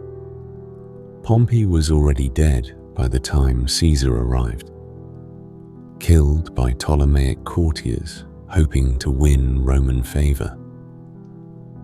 Instead of leaving, Caesar stayed, and he became involved in the Egyptian power struggle between Cleopatra and her brother Ptolemy XIV.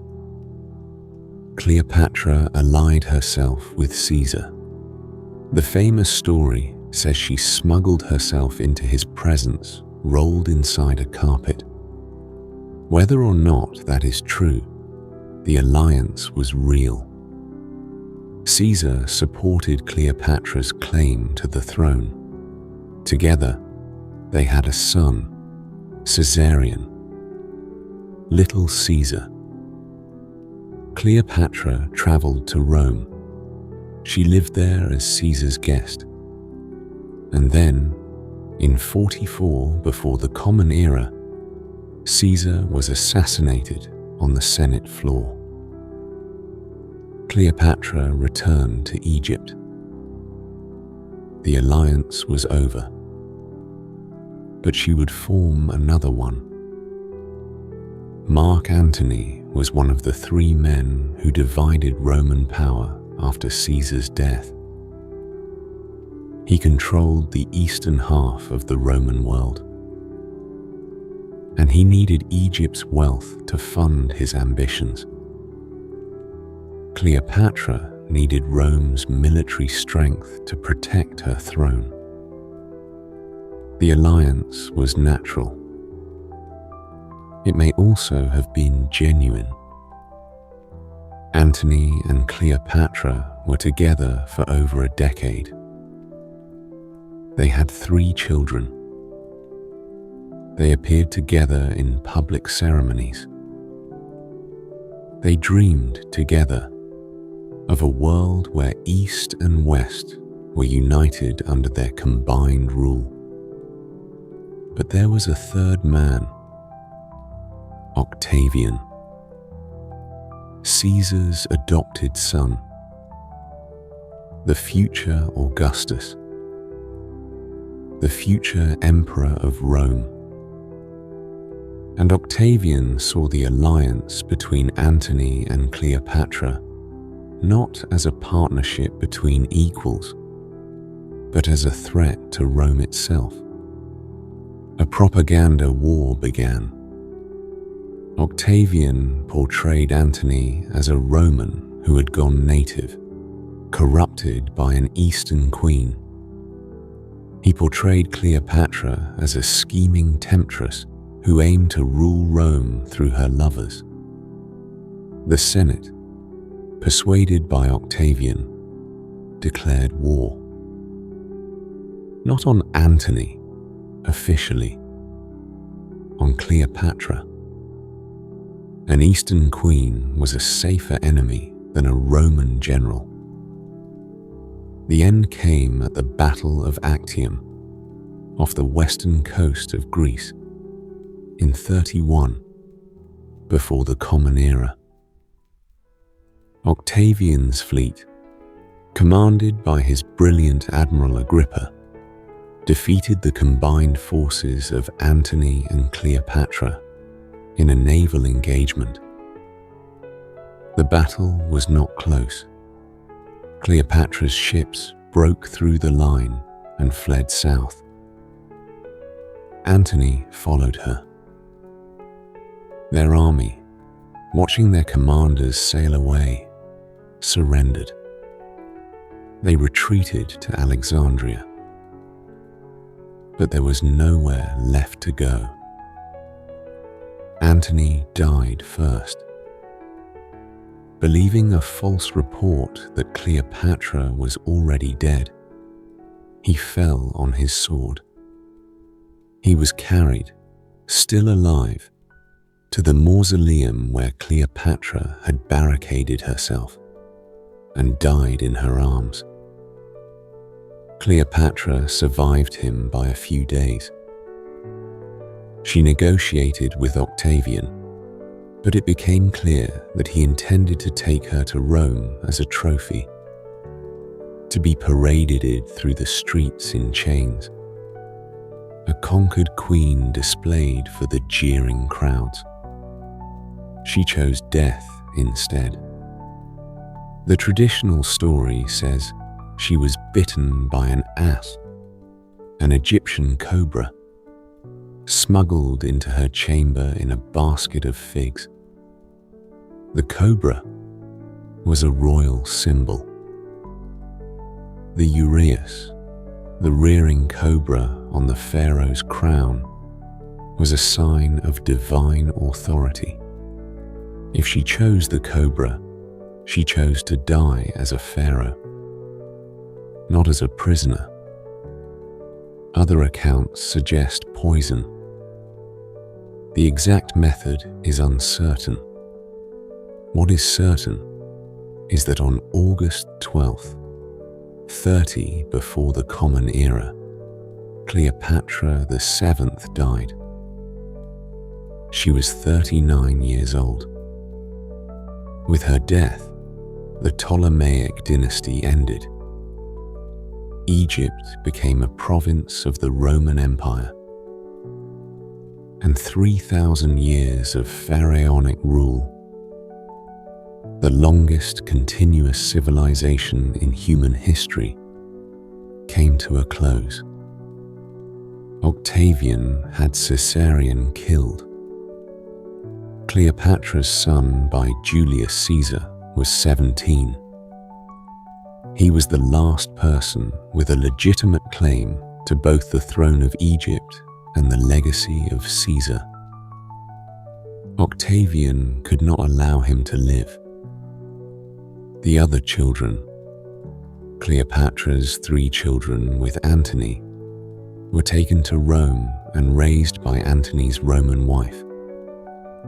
Their fates after childhood are largely unknown. They disappear from the historical record, swallowed by the vastness of the Roman world. The eldest, Alexander Helios, and his twin sister Cleopatra Selene had been given grand titles by their parents. Alexander was named King of Armenia. Cleopatra Selene was named Queen of Cyrenaica and Crete. Their younger brother, Ptolemy Philadelphus, was named King of Syria.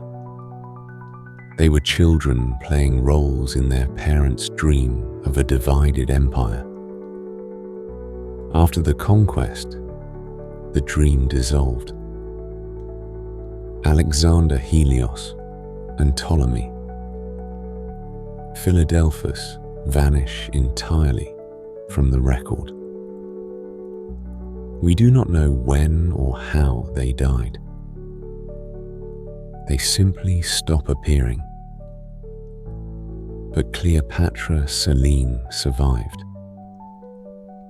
She was married to King Juba II of Mauritania, a Roman client king who ruled a territory in what is now Morocco and western Algeria. She named her son Ptolemy, keeping the dynasty's name alive in a distant corner of North Africa. She was said to be intelligent, cultured, and a patron of the arts. She died around 5 of the Common Era, the last known descendant of the Ptolemaic line. Egypt itself continued. The temples were maintained. The priests performed their rituals. The Nile still flooded. But the Pharaoh was gone. In his place stood a Roman governor, answering to a Roman emperor, serving Roman interests.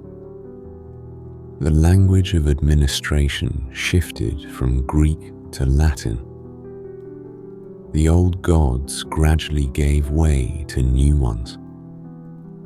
Christianity spread through Egypt in the first centuries of the Common Era, and the ancient temples were abandoned or converted into churches. The last known hieroglyphic inscription was carved in 394 of the Common Era at the temple of Isis at Philae. After that, silence. The words of the gods fell silent, and no one alive could read them anymore. 3,000 years. From Nama's pallet to Cleopatra's asp. From mud brick villages to the greatest monuments the world had ever seen. From the Step Pyramid to the Lighthouse of Alexandria. From the pyramid texts to the Book of the Dead. From the first unified kingdom to a province of someone else's empire. It is a long story. The longest story any civilization has ever told about itself. And like all the best stories, it does not really end.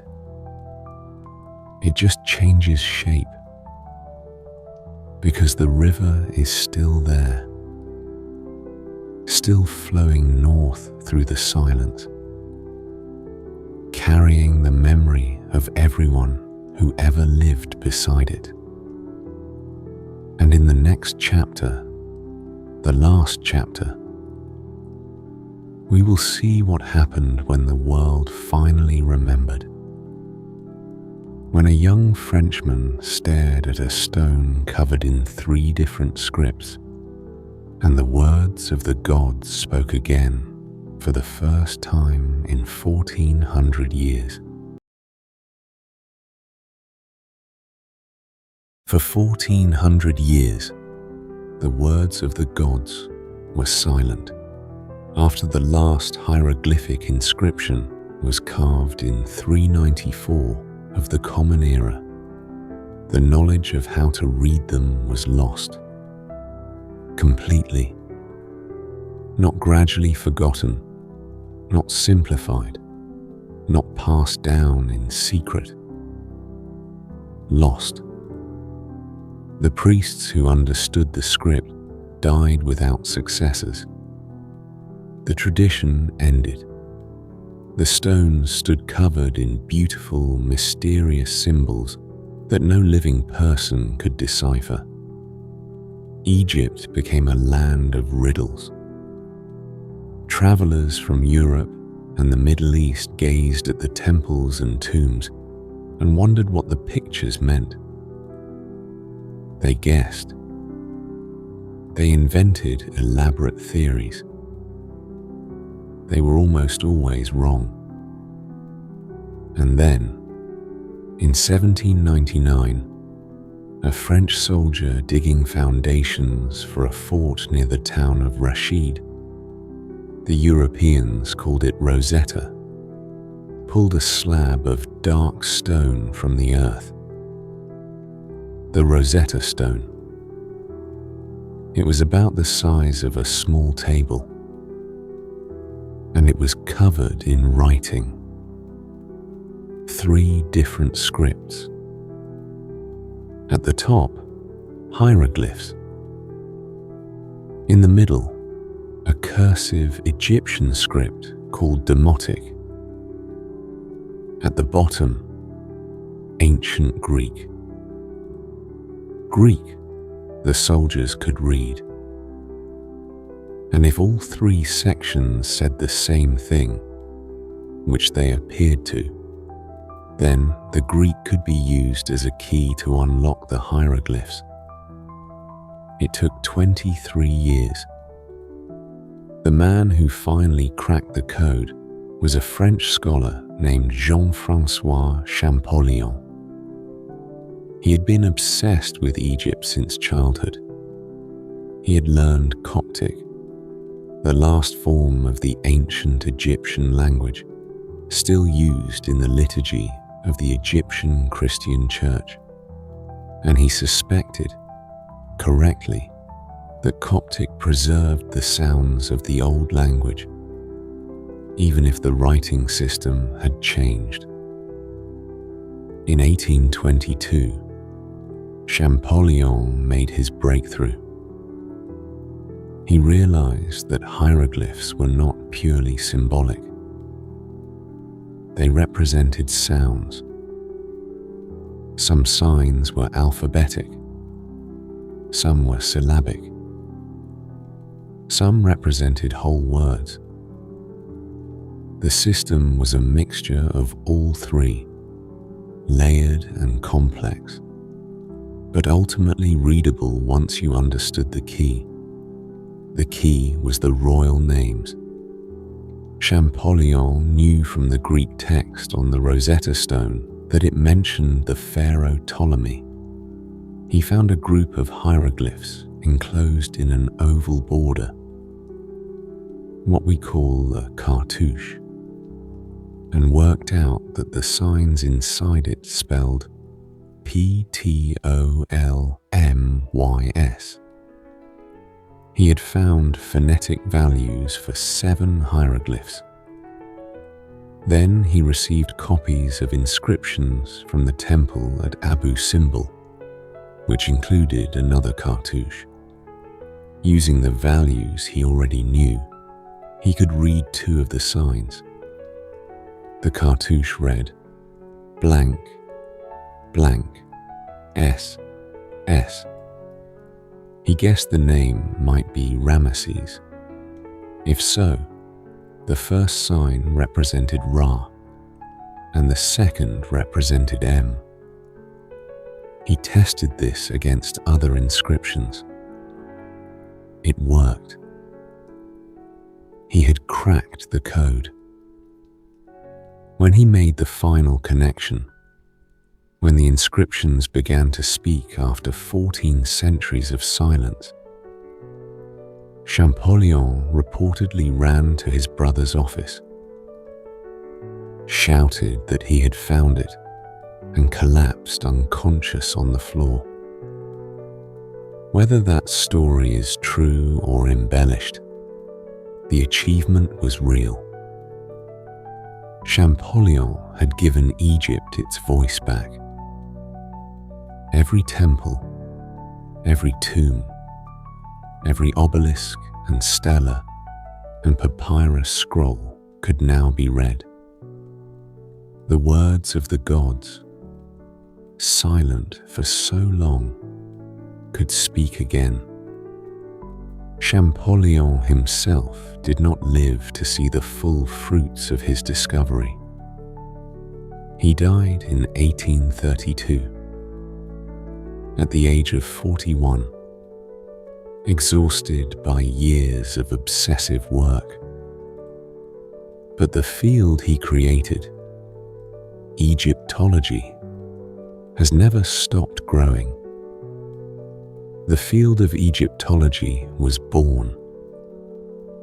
A century later, in 1922, Howard Carter opened the tomb of Tutankhamun, and the world fell in love with Egypt all over again.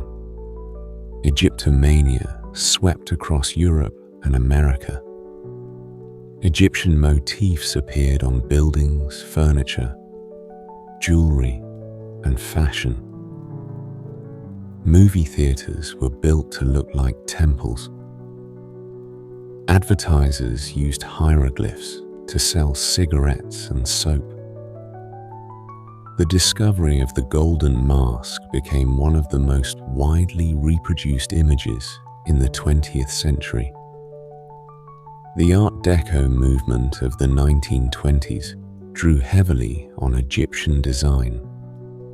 The geometric patterns, the bold colors, the sense of monumental permanence. The Chrysler Building in New York, completed in 1930, has eagle gargoyles on its upper stories that are modeled on Egyptian falcon imagery. The entrance to the Hoover Building in London is flanked by columns that could have come directly from Luxor Temple. In Hollywood, ancient Egypt became a reliable setting for spectacle. Cecil B. DeMille's The Ten Commandments, Elizabeth Taylor as Cleopatra, The Mummy, The Scorpion King, Prince of Egypt. Each generation retells the story with new technology and the same old fascination. The fascination has never really faded. Egypt remains the most popular ancient civilization in the public imagination. More books have been written about ancient Egypt than about almost any other historical subject. More documentaries, more films, more museum exhibitions. Why? What is it about Egypt that holds us so tightly after all this time? Part of the answer is practical. The Egyptians invented or developed things we still use. Their calendar, 12 months of 30 days each, plus 5 extra days at the end of the year, was adopted by the Romans and forms the basis of the calendar we use today. The idea of dividing the day into 24 hours comes from Egypt. Their medical texts, especially the Edwin Smith Papyrus from around 1600 before the Common Era, contain some of the earliest rational medical observations in history. Descriptions of injuries, diagnoses, and treatments, written without magical incantations, based on observation and experience. It reads in places like a modern clinical handbook. Their architecture influenced the Greeks, who influenced the Romans, who influenced the entire Western world. The column, the courtyard, the monumental entrance. These ideas traveled from the Nile to the Tiber, and eventually to every capital city on earth. But the deeper answer is not practical. It is emotional. The Egyptians built things that were meant to last forever, and many of them did. The pyramids are still standing. The temples are still standing.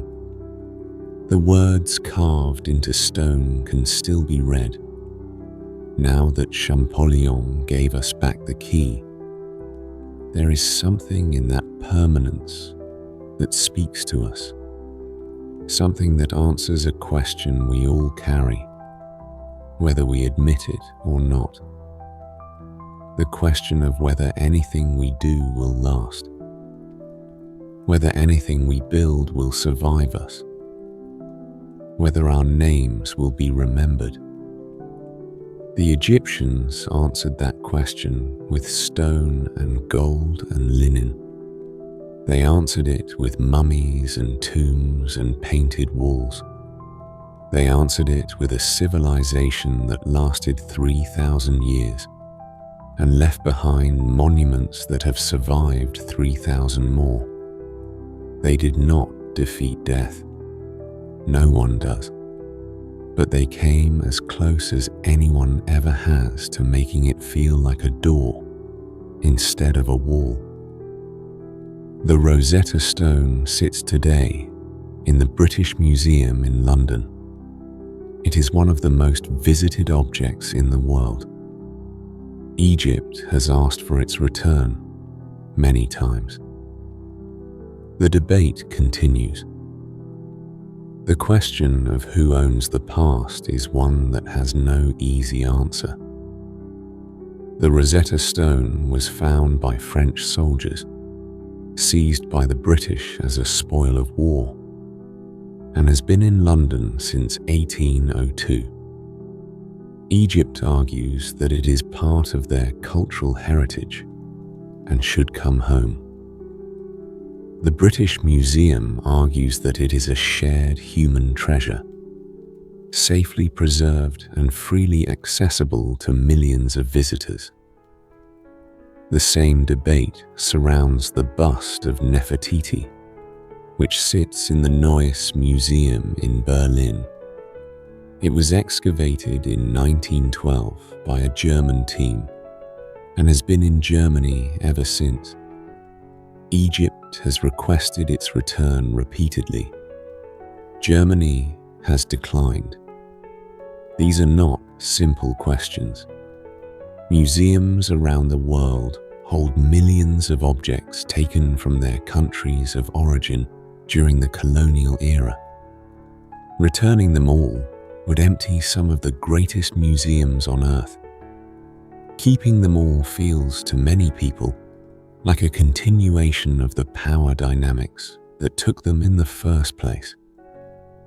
The debate will not be resolved soon, but it is worth knowing that behind every artifact in a glass case, there is a story about who found it, who took it, and who has been asking for it back. The mummy of Ramesses II was flown to Paris in 1976 for conservation. He was issued an Egyptian passport for the journey. His occupation was listed as king, deceased. The Grand Egyptian Museum, near the pyramids at Giza, opened to house the treasures of Tutankhamun and thousands of other artifacts. It is the largest archaeological museum in the world, a monument to the civilization that invented monuments. And the discoveries continue. Egypt is not finished revealing its secrets. In recent years, archaeologists at Saqqara have found hundreds of previously unknown tombs, sealed for thousands of years. Mummies in painted coffins, stacked in shafts like books on a shelf. Workshops where the embalmers prepared the dead, with labeled jars still containing the substances they used.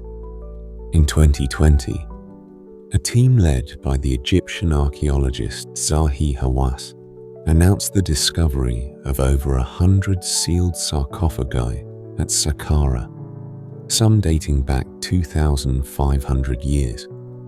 The coffins were painted in vivid colors: blues, greens, golds, and many had never been opened.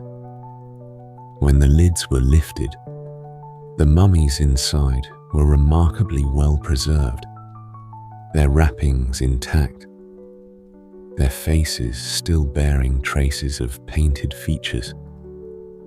The embalming workshop discovered nearby was equally extraordinary. Dozens of ceramic jars, each labeled with the substance inside: cedar oil, frankincense, animal fat, resin, and the body part it was meant to treat.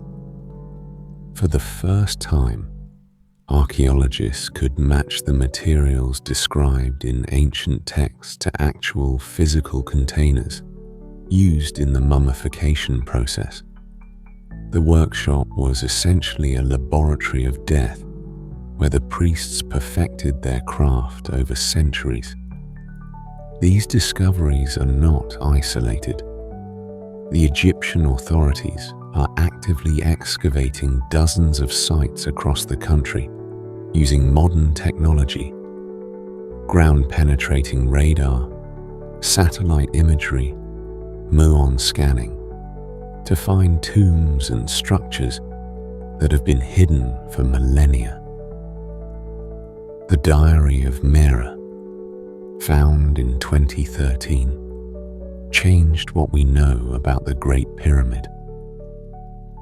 New scanning technologies are revealing hidden chambers and passages inside pyramids that have been studied for centuries.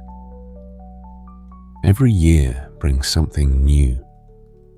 Egypt is an old story, but it is not a finished one.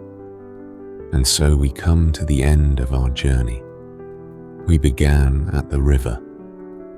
We watched the first villages grow along its banks. We watched two kingdoms become one. We watched the pyramids rise from the sand, stone by stone, built by workers who ate beef and drank beer and were proud of what they made.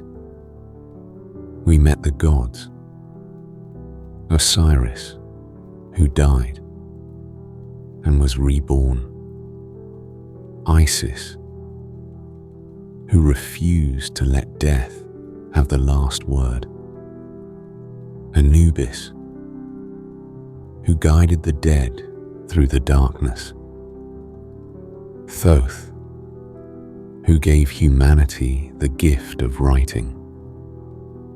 We stood in the Hall of Two Truths and watched the heart weighed against the feather. We walked through the Golden Age with Hatshepsut and Ramesses. We watched Akhenaten try to erase every god but one, and fail. We opened the tomb of a boy king and saw the golden mask that became the face of an entire civilization. We watched Cleopatra choose death over surrender and saw 3,000 years of pharaonic rule come to a quiet end on a summer afternoon in Alexandria. And then, 14 centuries later, we watched a young Frenchman give Egypt its voice back.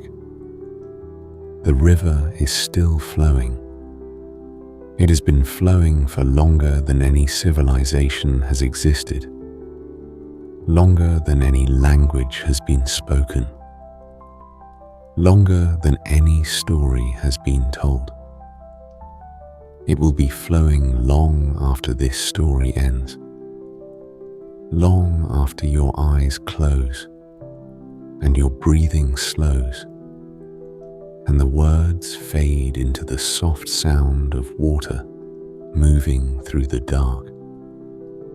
The Egyptians believed that the dead travel to the field of reeds, a place of peace, a place where the river never stops and the harvest never fails, and the people you love are waiting for you. Perhaps that is where you are going now, not to the Egyptian afterlife, just to sleep, to the quiet place where the day dissolves and the mind finally rests. Let the river carry you there. Good night.